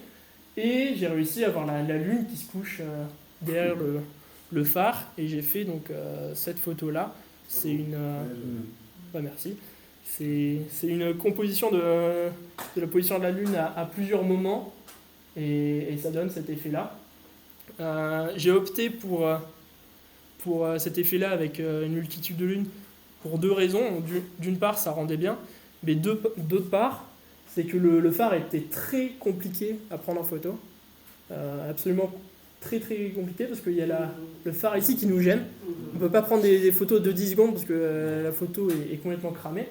Et donc en fait, la lune fait ressortir le bâtiment en ombre avec son nom ici. J'avais retenté la photo un autre jour et j'avais emmené mes parents avec moi et cette fois la lune ne passait pas derrière et ça rendait pas du tout pareil. Mais c'était sympa aussi. Et là, tu as fait de l'empilement, tout simplement Ouais, c'est pas de l'empilement, c'est sur Photoshop. Il y a la fonction éclaircir. C'est on met ici les 10 photos. Ouais. Et éclaircir, c'est dès qu'il voit sur une photo un endroit où le pixel est plus lumineux, il va l'afficher. Il va partir de la première, on lui donne la deuxième s'il y a un endroit de la photo où ici c'est plus lumineux, il va l'afficher. Sur la deuxième, il va aussi l'afficher. Et ça ne va pas toucher aux endroits qui restent sombres. D'accord. Voilà. Et un truc sympa, c'est qu'avec mon télescope, je pouvais voir ici le phare, la lumière du phare tourner. Le clignotement ne se fait pas avec la lumière reste allumée tout le temps. Et il y a un cache en fait qui tourne en continu et qui fait ce clignotement. Et je me suis intéressé justement après au phare et c'est très marrant parce que ils ont chacun leurs caractéristiques. Les marins finalement en regardant la période de scintillement ils réussissent à deviner que c'est le phare de Cordouan. Et voilà, il a sa signature. Et en plus de sa période de scintillement, il a aussi sa couleur. Ici on voit que c'est rouge. Et si on se plaçait sur un autre endroit, on aurait pu le voir blanc ou même vert, parce qu'il y a des vitres colorées tout autour. Et ça donne une indication aux marins sur la direction qu'ils empruntent est dangereuse ou pas. S'ils arrivaient par ici, ils le voyaient rouge, ils savent que c'est un lieu dangereux. On voit même ici, là, le trait est blanc, parce que ici, de ce côté-là, la lumière est blanche, alors qu'ici, elle est rouge. Et donc voilà. Je ne vois pas sur la photo. Alors là, non. Et histoire marrante, sur la deuxième fois, je me suis dit, ça serait sympa quand même de voir plus le phare. Et donc j'ai fait un truc un peu osé, j'ai contacté le compte Instagram, qui m'ont donné le contact des gardiens sur le phare. Et je leur ai dit, tiens, pour le deuxième jour, ça serait possible de m'allumer le phare, s'il vous plaît, juste un instant que je prenne la photo. Et c'est un truc qu'ils ont fait. Sauf que les lumières sont pas faites pour allumer tout le phare. C'est un peu comme je m'attendais. Mais ça fait la même chose. Mais c'était très marrant de faire ça. Et je l'ai appelé donc l'œil de Sauron. Pour les fans du Seigneur des Anneaux, ça m'a fait beaucoup penser au tour de Sauron dans le Mordor, avec la lumière à son sommet. Voilà. Et on voit aussi la lune qui approche au fur et à mesure l'atmosphère, on voit les déformations avec l'atmosphère qui déforme la lune, ça rend vraiment bien. Voilà. Toujours avec mon télescope. Et voilà. Alors ça, c'est quelqu'un que je suis sur les réseaux aussi, que vous connaissez sûrement. Gwenaël Blanc, qui est sur Paris. Et comme quoi, l'astrophoto à Paris est possible. Parce qu'il s'amuse à photographier la Lune derrière de multiples monuments de Paris. Ici, on a un timelapse avec le soleil aussi. Et c'est un truc à Paris qui se fait beaucoup, de jouer avec les monuments et les astres. Et souvent on voit la lune ou le soleil juste sous la coupe de triomphe. Oui aussi. Ça, il y a des moments dans l'année. Ouais. J'aime particulièrement la deuxième. Ici, on a réussi à avoir toutes les antennes du haut de la tour Eiffel. Et je la trouve vraiment magnifique. Il est publié pas mal dans Ciel et Espace. Ouais. Il habite, sa famille habite ici en fait. Ah ok, je savais pas. Oui, il y a un nom breton. Et alors Gwenaël. C'est de l'anglais.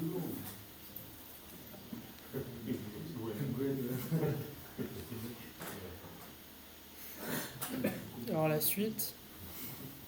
Là, la fusée de Tintin, bon, elle a poussé un peu plus que ce qu'elle était prévue pour, et elle arrive à 75 millions de kilomètres de la Terre. C'est là à peu près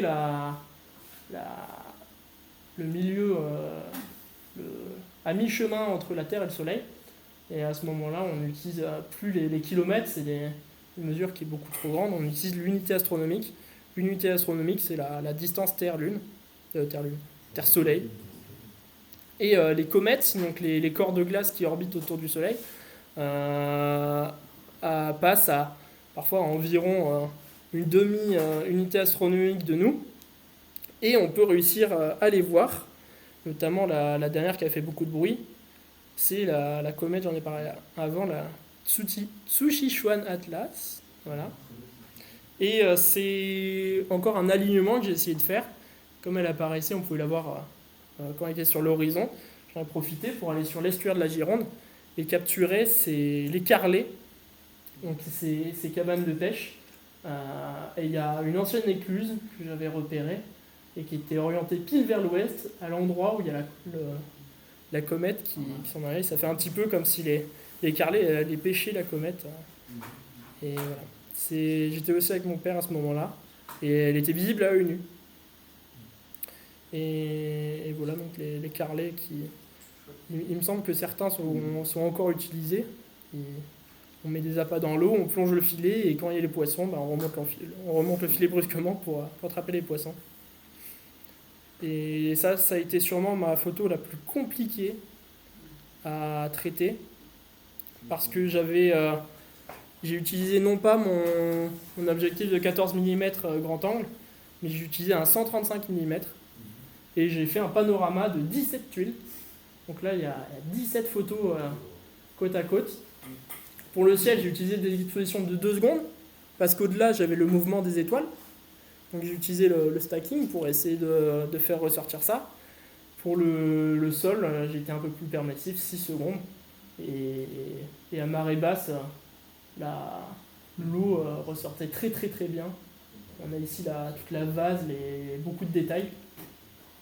Et voilà, donc ça a été la photo la plus compliquée, parce que j'utilisais le stacking, le panorama, le HDR, et une autre technique ici, qui s'appelle le focus stack. Ça, c'est un truc que j'avais fait sur Photoshop. Il y a une fonction automatique qui permet de le faire. C'est quand on l'utilise, quand on a plusieurs objets qui nécessitent plusieurs focus.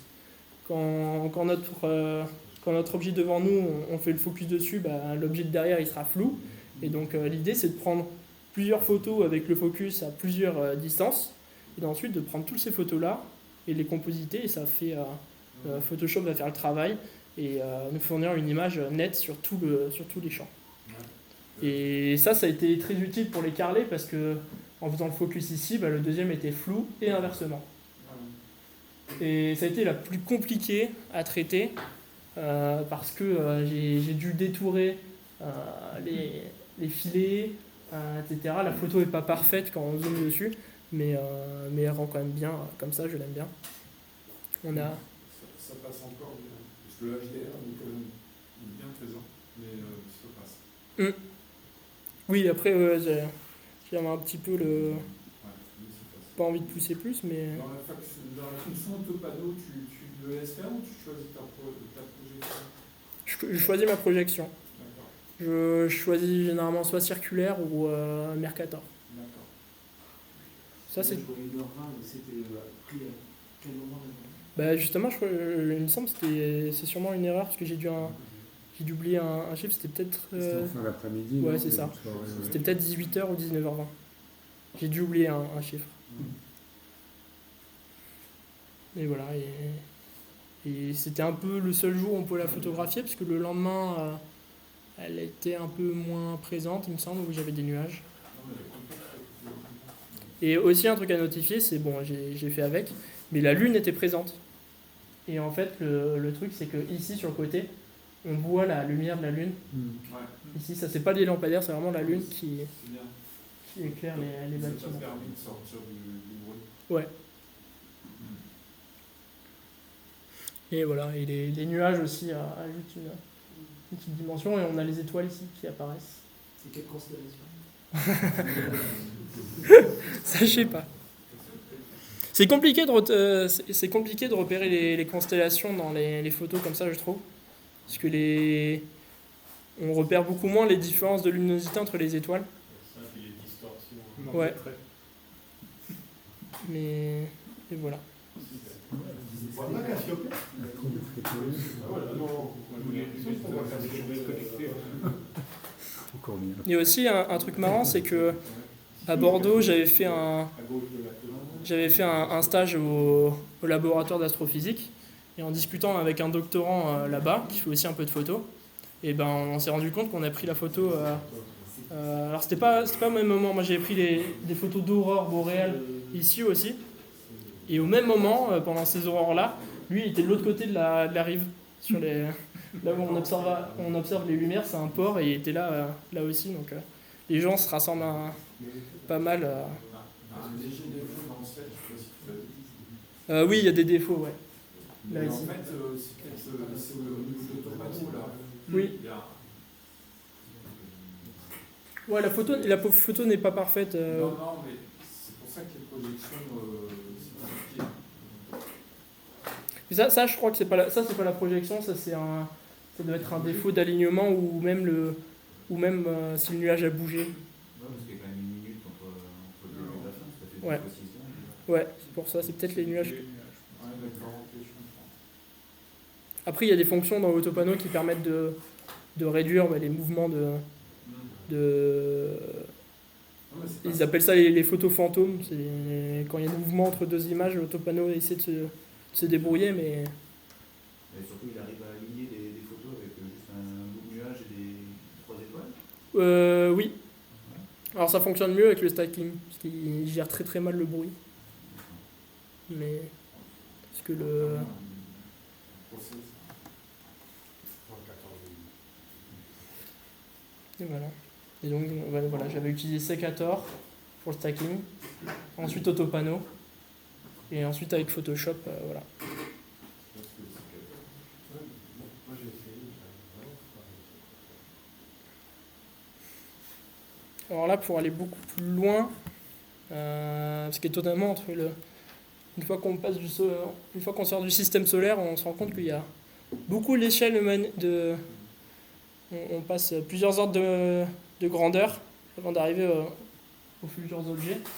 Et je me suis intéressé un petit peu à quelle distance on voyait les étoiles les plus lumineuses dans le ciel. J'ai fait la moyenne sur les 1000 étoiles les plus lumineuses. Et il faut savoir qu'elles sont à environ 200 années-lumière de nous, à environ. Bon, il y en a qui sont beaucoup plus proches et plus éloignés. Et donc les photos des étoiles, là je vais vous montrer une petite vidéo qui... Je vais vous laisser juste là. Juste pour savoir, la conversion d'une année-lumière en unité astronomique, c'est combien Unité astronomique 176. Un peu plus. Au pif, là, c'est au pif. C'est 10 000 milliards divisé par Non, 150 ça millions. c'est 176. Bah là on le voit, hein, C'est un c'est... jour. C'est un jour. Bah là c'est 100 000 fois, je crois, si on regarde là. 100 000 unités astronomiques. Environ, ouais. Il y a 5 0. Non, 176, c'est 8 minutes, un il paraît à une année. Une unité astronomique, c'est 8 minutes. Ouais. et un peu plus. C'est 100 000, non C'est 8 minutes, 8 minutes, Ah, voilà. à peu près une année. De toute façon, une année, c'est pratiquement 10 puissance 13. Une UA. Et donc voilà, je vais vous montrer la Clovis qui met une année-lumière, 63 000, 241,1 UA. 1,1, très précis. D'accord. Merci Chloé. Merci Clovis. Calculé avec un MO5. Donc les étoiles, je vais vous montrer une Merci, petite vous vidéo. Bien la vidéo pour ça. Ouais.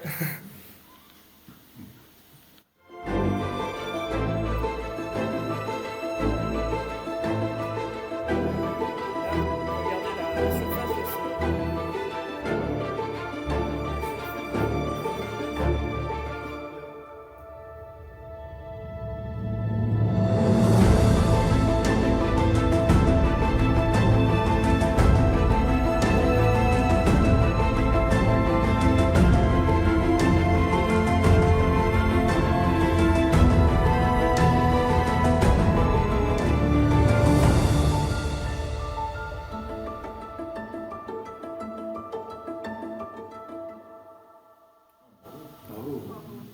C'est un coq lorrain, alors ou C'est un coq bordelais. C'est un coq qui se trouve dans les campagnes bordelaises, qui appartient à un château, le château La France. Et c'est un ami c'est Mathieu, je sais pas s'il est présent, qui m'avait passé, qui habite à côté, qui m'a notifié l'endroit et qui m'a dit l'emplacement de ce coq qui mesure environ 6 à 7 mètres de haut et qui a la particularité d'être composé de plein de pièces de métal. Et quand je suis arrivé sur les lieux, j'ai directement eu un petit peu la vision de la photo avec ces étoiles qui se reflètent. Et quand j'ai pris toutes mes photos, j'en avais entre 100 et 200, et que je les ai toutes compositées. Et quand j'ai eu le résultat, j'étais choqué de voir les étoiles ressortir aussi bien. Et ça m'a fait penser un petit peu ce qui s'appelle le métal, je crois, Damascus, dans les couteaux japonais, ou quoi, un petit peu les formes de fer quand il est plié et poli, ça donne un petit peu ces formes dans le fer. Et les étoiles ressortent énormément. Le son. Voilà. Et donc ça c'est le... Ouais, c'est pas tout, ça va couper le micro. Il y a un micro. Je fais la police, j'ai changé de rôle, vous avez vu. Et donc là, c'est le type de photo qui s'appelle circumpolaire. Circum autour, polaire, polaris, l'étoile polaire. Et on voit bien que du côté gauche, ça arrondit vers le pôle nord, et puis on commence à deviner au sud que c'est un peu incliné vers le droit, Et les couleurs, elles sortent naturellement Alors, non, enfin oui, les couleurs, elles sortent. Là, j'ai un peu poussé, c'est un choix artistique un petit peu de mettre une couleur un peu plus rosée. Sur les circumpolaires, j'aime bien jouer un petit peu sur les couleurs. Mais j'ai pas fait de la peinture en me disant tiens, ce trait là il va être bleu ou quoi. C'est le même traitement un peu pour tous. Et un petit conseil pour que les couleurs ressortent mieux, c'est de faire en sorte que la photo ne soit pas très lumineuse. Pour les étoiles, on va essayer qu'elle dure le plus longtemps possible. Là, c'est les 30 secondes.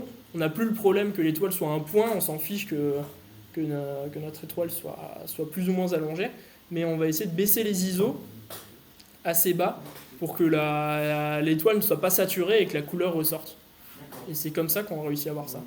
L'animation sur le côté animation, ouais. Le côté métallique là qu'on a pu voir.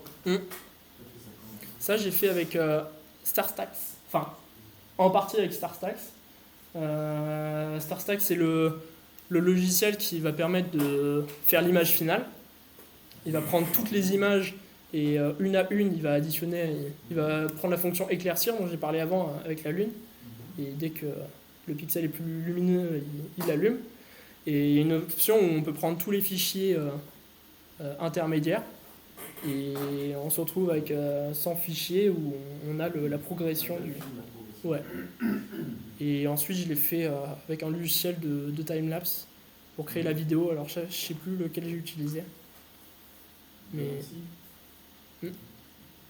DaVinci, non, j'utilise... je crois que c'était peut-être LR Timelapse, Lightroom Timelapse, ou... je sais plus, ouais, c'était peut-être LR Timelapse.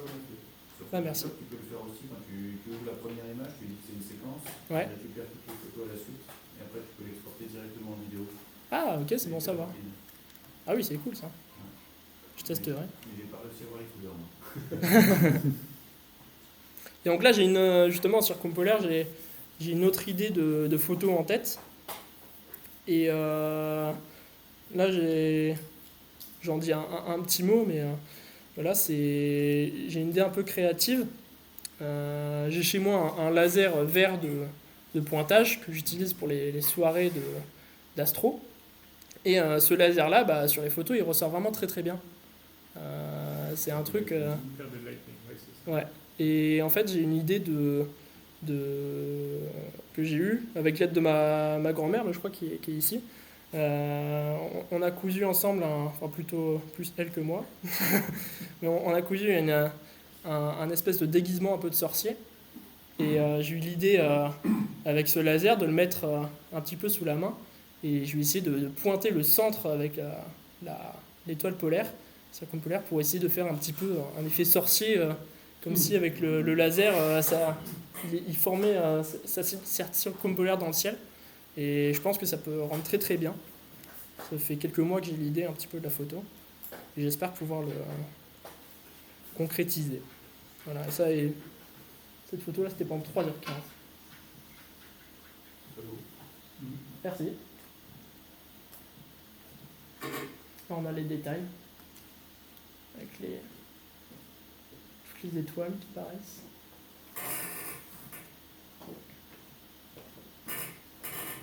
Et la vidéo, c'est... il y a beaucoup de photos que je regarde. Parfois, bon, c'est pas que je m'en lasse, mais je commence à les connaître. J'avoue que la vidéo avec les étoiles, je peux me la repasser 50 fois, j'adore regarder les mouvements, je trouve que ça ressent très très bien. Ça c'est circum polaire, si c'est un truc que vous voulez tester, c'est peut-être le plus simple. Il y a besoin juste d'un trépied d'un appareil photo. On pose l'appareil photo, on prend des photos en continu. On n'a pas à se soucier du temps de pause. On peut faire des photos de 30 secondes, c'est pas grave. Et avec un simple logiciel, StarSax, on peut ressortir une photo très belle. Ça, c'était une de mes premières astrophotos. Peut-être ma première de paysage. Et donc là, cette fois, pointée sur l'étoile polaire, ici, qui bouge presque pas, parce qu'elle est sur l'axe de rotation de la Terre, juste à côté. Et ça sort ce résultat-là. Là, typiquement, on voit qu'il y a moins de couleurs, parce que sur chaque photo, elles étaient plus lumineuses, et elles étaient saturées, elles étaient blanches, il n'y avait plus de couleurs. Et pour faire ressortir ces arbres-là, je les avais éclairés. J'ai utilisé une lampe frontale ici, et sur une photo de 30 secondes, je l'éclaire 5 secondes, je la cache, et ça crée un petit peu cet effet si l'élément est trop sombre. Voilà. Ensuite, on va partir encore plus loin, avec la Voie lactée. Ici, la photo du Sagittarius A étoile, c'est le trou noir au centre de notre Voie lactée, qui se situe à 27 500 années-lumière environ. Et à ces distances-là, on n'utilise même plus les années-lumière. On utilise maintenant l'unité qui s'appelle le parsec. Un parsec, c'est 3,26 années-lumière environ. Et donc, qui devient un peu plus utile à utiliser. Ouais, les astronomes aiment bien utiliser plein d'unités différentes, parce que c'est vrai qu'on a beaucoup d'échelles de longueurs différentes, suivant qu'on travaille dans le système solaire, ou dans les étoiles proches, ou même beaucoup plus loin. Et donc la Voie lactée, présenter cette photo-là. Cette photo-là qui est donc dans les Pyrénées. J'étais en randonnée avec un ami au lac du Montagnon. C'est dans les Pyrénées. C'est un lac qui est assez connu et réputé, notamment ces dernières années, parce qu'il a la forme d'un cœur. Alors pas dans ce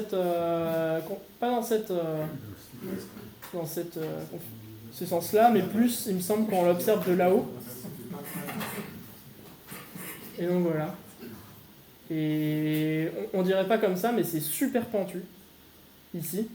Et il y a de quoi avoir le vertige, parce que même derrière, ici, il y avait presque un gouffre. Donc dans le noir, il fallait pas faire le malin. Et il était très facile de glisser. Et j'ai pris cette photo-là, où la Voie lactée ressortait très très très bien. Did you take this photo? Yeah. Oh, amazing. Thank you. Amazing. And voilà, pour les détails un peu techniques. Donc c'est toujours un panorama à plus de 180 degrés. Donc ça, c'était complètement sur ma gauche, et ici complètement sur ma droite.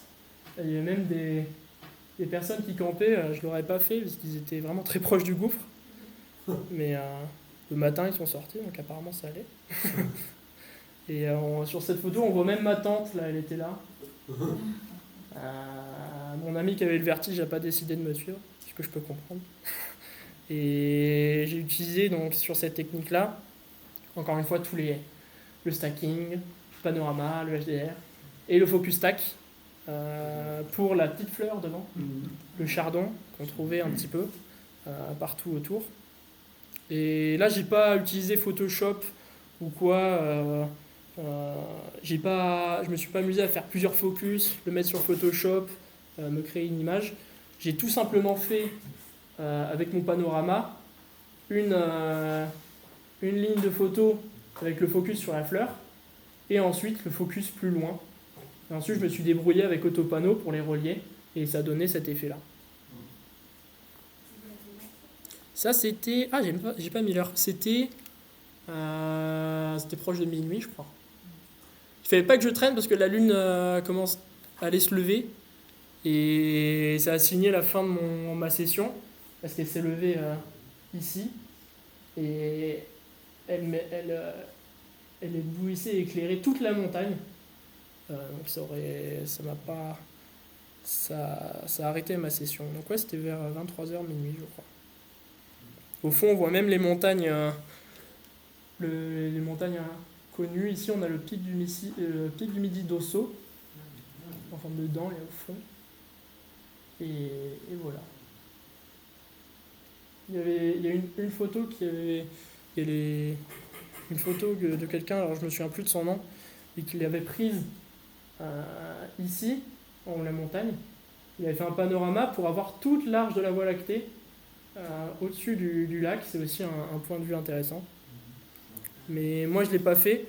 Je ne l'ai pas fait parce que de nuit, j'aurais pu monter en haut de base, mais ma tente était en bas. Alors, il fallait que je monte ici de nuit. Et là, c'était assez dangereux, donc je ne l'ai pas m'y tenter. Voilà. Et que dire de plus ? Oui, j'avais pas mon trépied sur moi. C'est un couple, très gentiment. Je crois qu'ils étaient vers là. Ils avaient dans leur petit sac un mini trépied comme ça, qui pesait quelques grammes et qui m'ont passé très gentiment, qui m'a permis de faire la photo.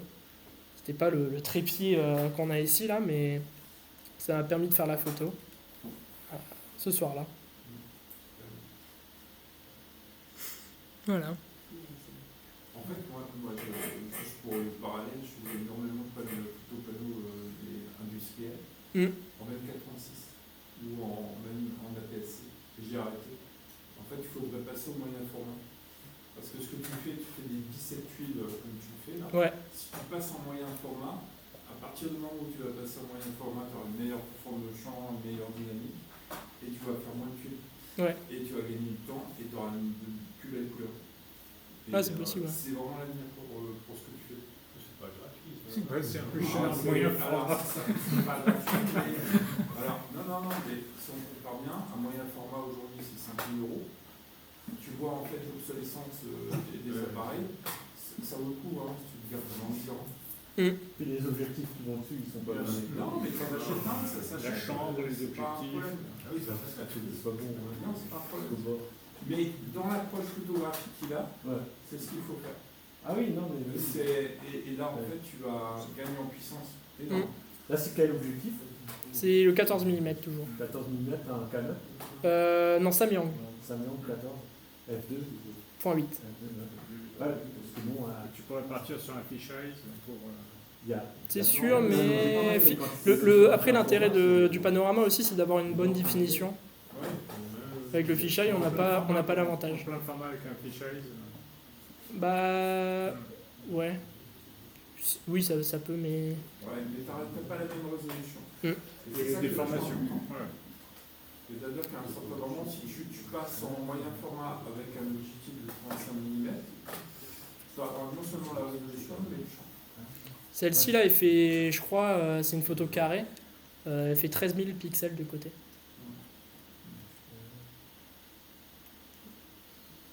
Voilà.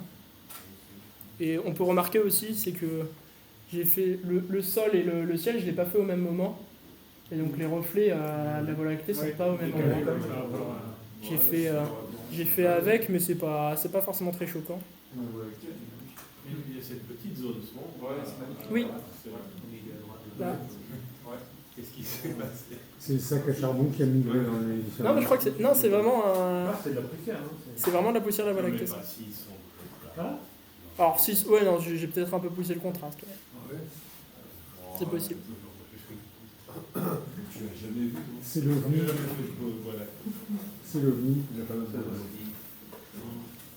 Je connais super la femme du matin, Marc, tu vois bien.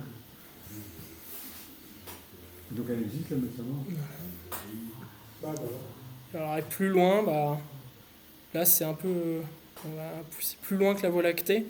3 millions d'années-lumière, on arrive à 1 mégaparsec, 1 million de parsecs. On arrive vers les galaxies éloignées, notamment la galaxie d'Andromède. Et ça, c'est un peu mon objectif futur. C'est de réussir à photographier un paysage nocturne avec la galaxie d'Andromède en arrière-plan. Ça pourrait rendre assez bien. Il y en a qui le font avec des montagnes, des pics montagneux avec la galaxie d'Andromède au-dessus. Et ça se fait, c'est pas très compliqué, il faut juste un temps de pause assez conséquent, quoi, quelques minutes. Mais c'est un de mes objectifs futurs. Et quelle focale tu prendrais ça?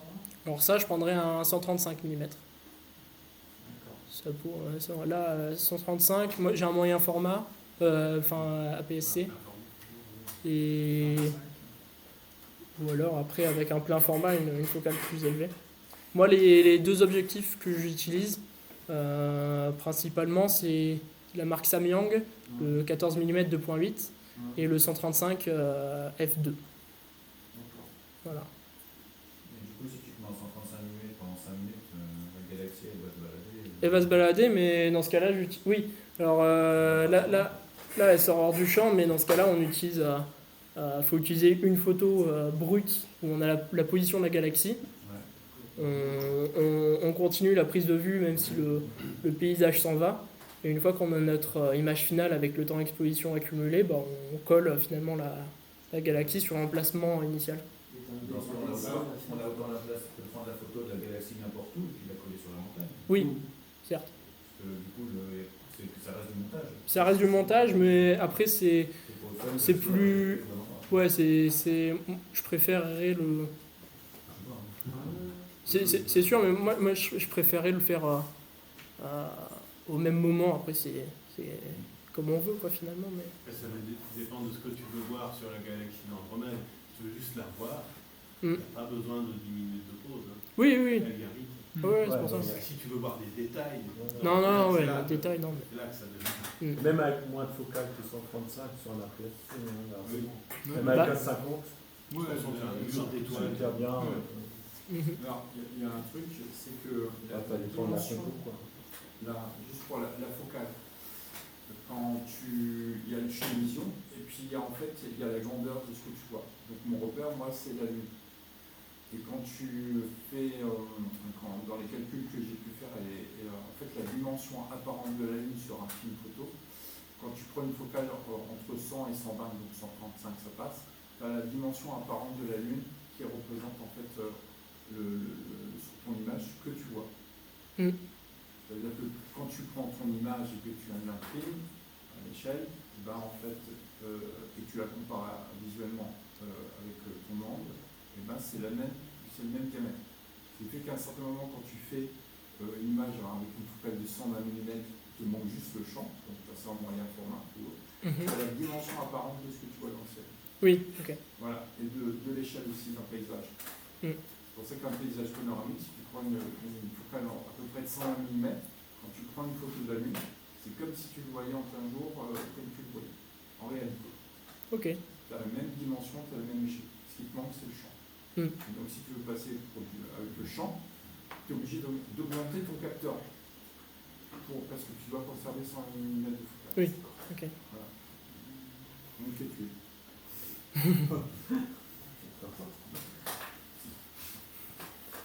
Voilà. Ben, merci beaucoup. Hein. Voilà. Bravo, hein. Ah ouais, ouais.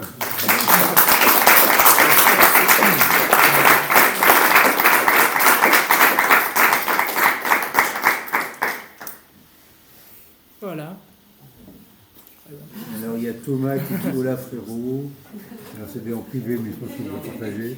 Il y a, quand il y a eu les aurores, il y a eu une réaction le oise des aurores boréales. Voilà. Merci, Et il y a merci. d'autres membres aussi, Étienne, Xavier, Clovis. Merci Il y a papa. combien de Papa. personnes Il y a 18, il y a 21, mais moins 3, ça fait 18. Ah, merci ouais. Palma. Combien de personnes qui sont pas nées 18 qui sont pas nées Ah, la grande. Peut-être sa grand-mère, un peu plus loin. Ça fait 43 personnes. Ouais, bravo, franchement c'est chouette, ça donne envie de sortir son appareil photo. Mais toi, t'as un peu, non? Ouais, mais ça donne envie, je trouve que ça ouvre des perspectives et Alors bien ça sûr, fait rêver quoi. là ça m'a pris, j'en fais depuis 3 ans de l'astrophoto, la photo de paysage j'en fais depuis 2 ans, bien. Mais au début, comme tout le monde, j'ai bien galéré aussi.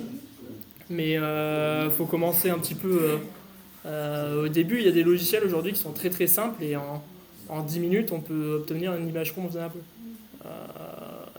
Avec les circumpolaires, je parlais de StarStax, c'est quelque chose qui est très très très simple et il y en a même qui le font avec les téléphones portables. Je crois qu'il y a peut-être des applications qui permettent de prendre des photos en continu et ça nous permet de faire des circumpolaires ou ces espèces de photos. Après, souvent, on a un trou entre chaque photo. Oui. Ça a tendance à faire des petits points. Ça c'est vrai. Alors ça pour y remédier, j'utilise. Bon, il y en a qui sont plus ou moins contre. Moi je trouve que ça va. C'est une option sur Photoshop de flou un petit peu. Ça s'appelle un flou directionnel. C'est sur le long du parcours des étoiles. Il va décaler un petit peu les images pour combler ces trous et faire un petit flou de mouvement.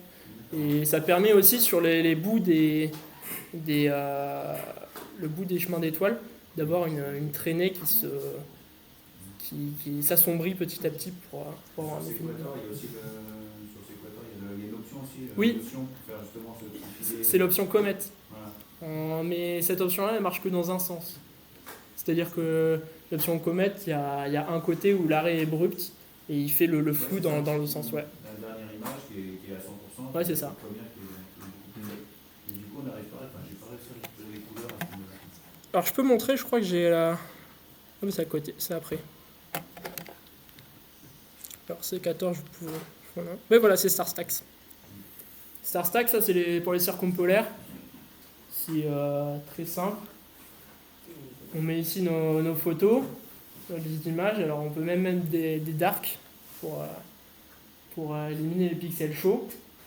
Et sur la droite, on a nos options. Le mode de fusion ici, éclaircir. Sur chaque image, il va les éclaircir les unes après les autres. Et donc là, ouais, c'est le mode Comet ici qu'on peut activer pour avoir le flou. On peut gérer la taille des traînées, comme tu dis, et puis voilà. Et les darks. Voilà. Si ça intéresse, je peux montrer aussi les autres logiciels si... Je sais pas sur quoi vous êtes intéressé. Edit these on your phone or your laptop? Laptop. Laptop. The only software I use on my phone is Photopills. I showed previously. On my phone. No, the other thing I use on my phone is Lightroom for quick adjustments. For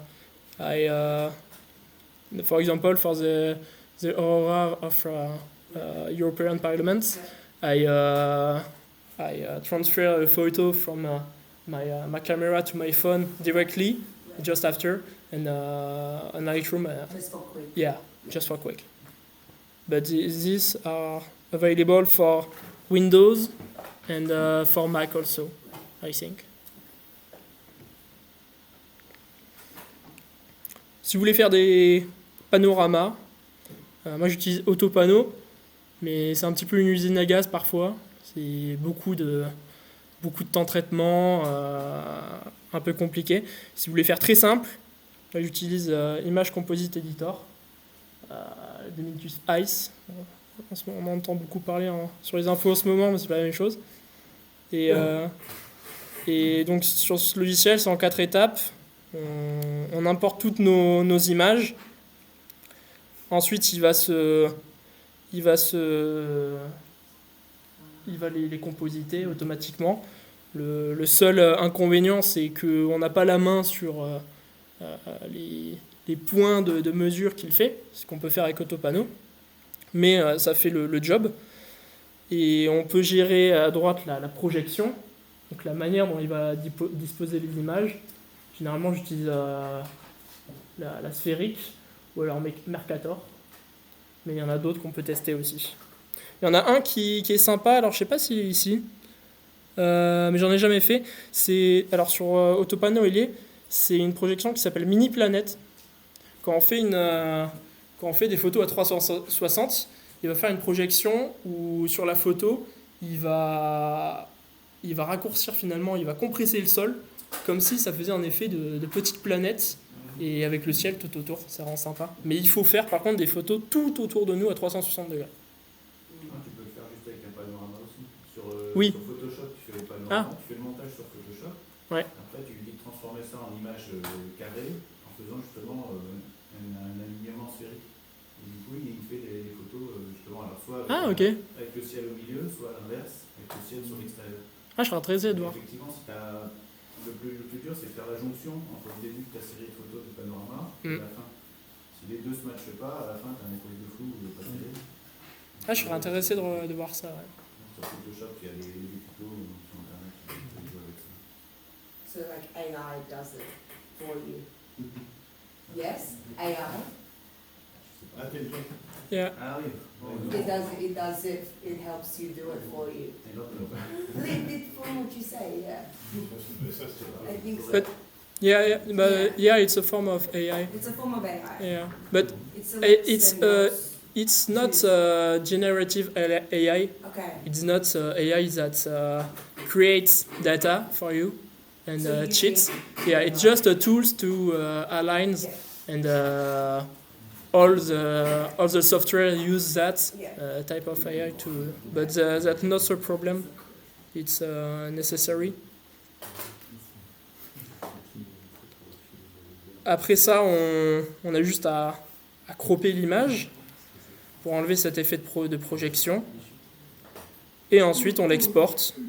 Très très simple. Ça, c'était, je crois, mon premier panorama de Voie lactée qu'on peut voir ici.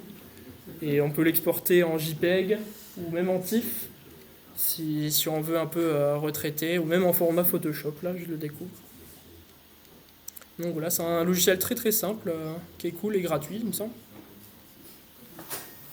Attendez. Et le dernier logiciel que j'ai mis, c'est Secator. Alors ça, Secator, c'est très très pratique, rapide aussi.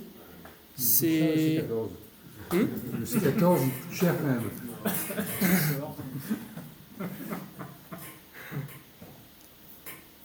Le logiciel il va permettre de peindre un peu sur notre photo comme ça pour délimiter l'espace la zone du ciel.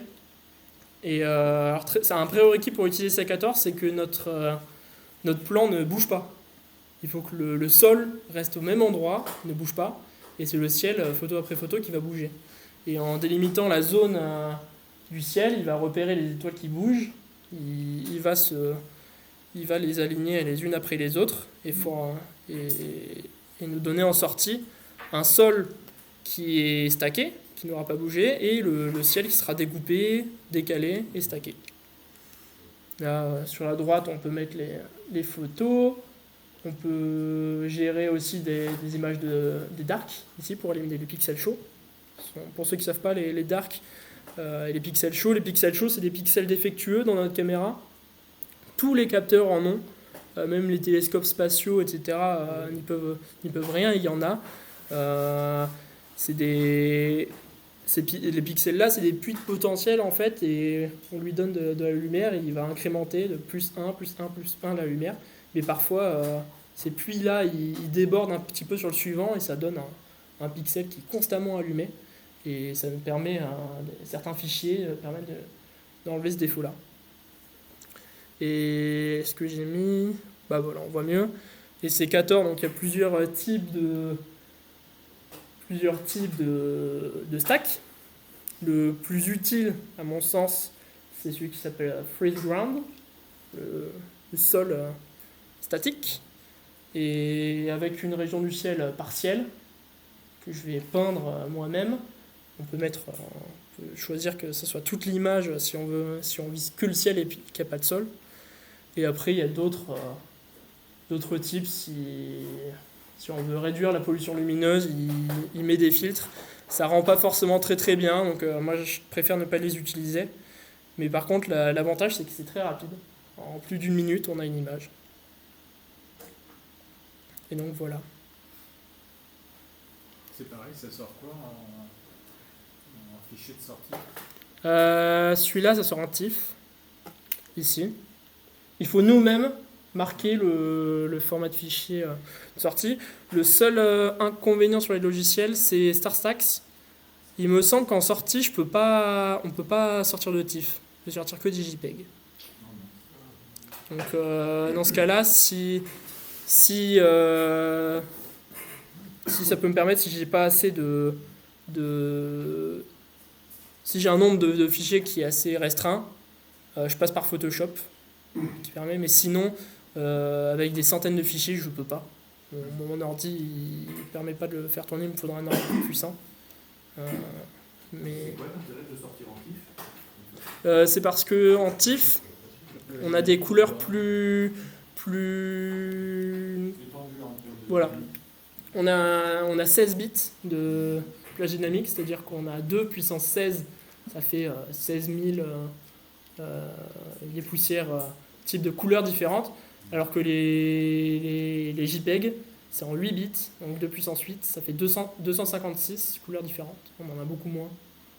Et donc, ça se voit à l'écran, non, ça se voit moyen. Mais après, c'est pour faire de l'impression, etc. C'est déjà quand on le passe sous Lightroom, il vaut mieux avoir un TIFF qu'avoir un JPEG. Voilà. Ouais. Mais après, si on commence avec un JPEG, on peut toujours faire le traitement en forçant le 16 bits. Et dans ce cas-là, les traitements vont être plus fins, mais on part d'un fichier de vidéo. Mais voilà.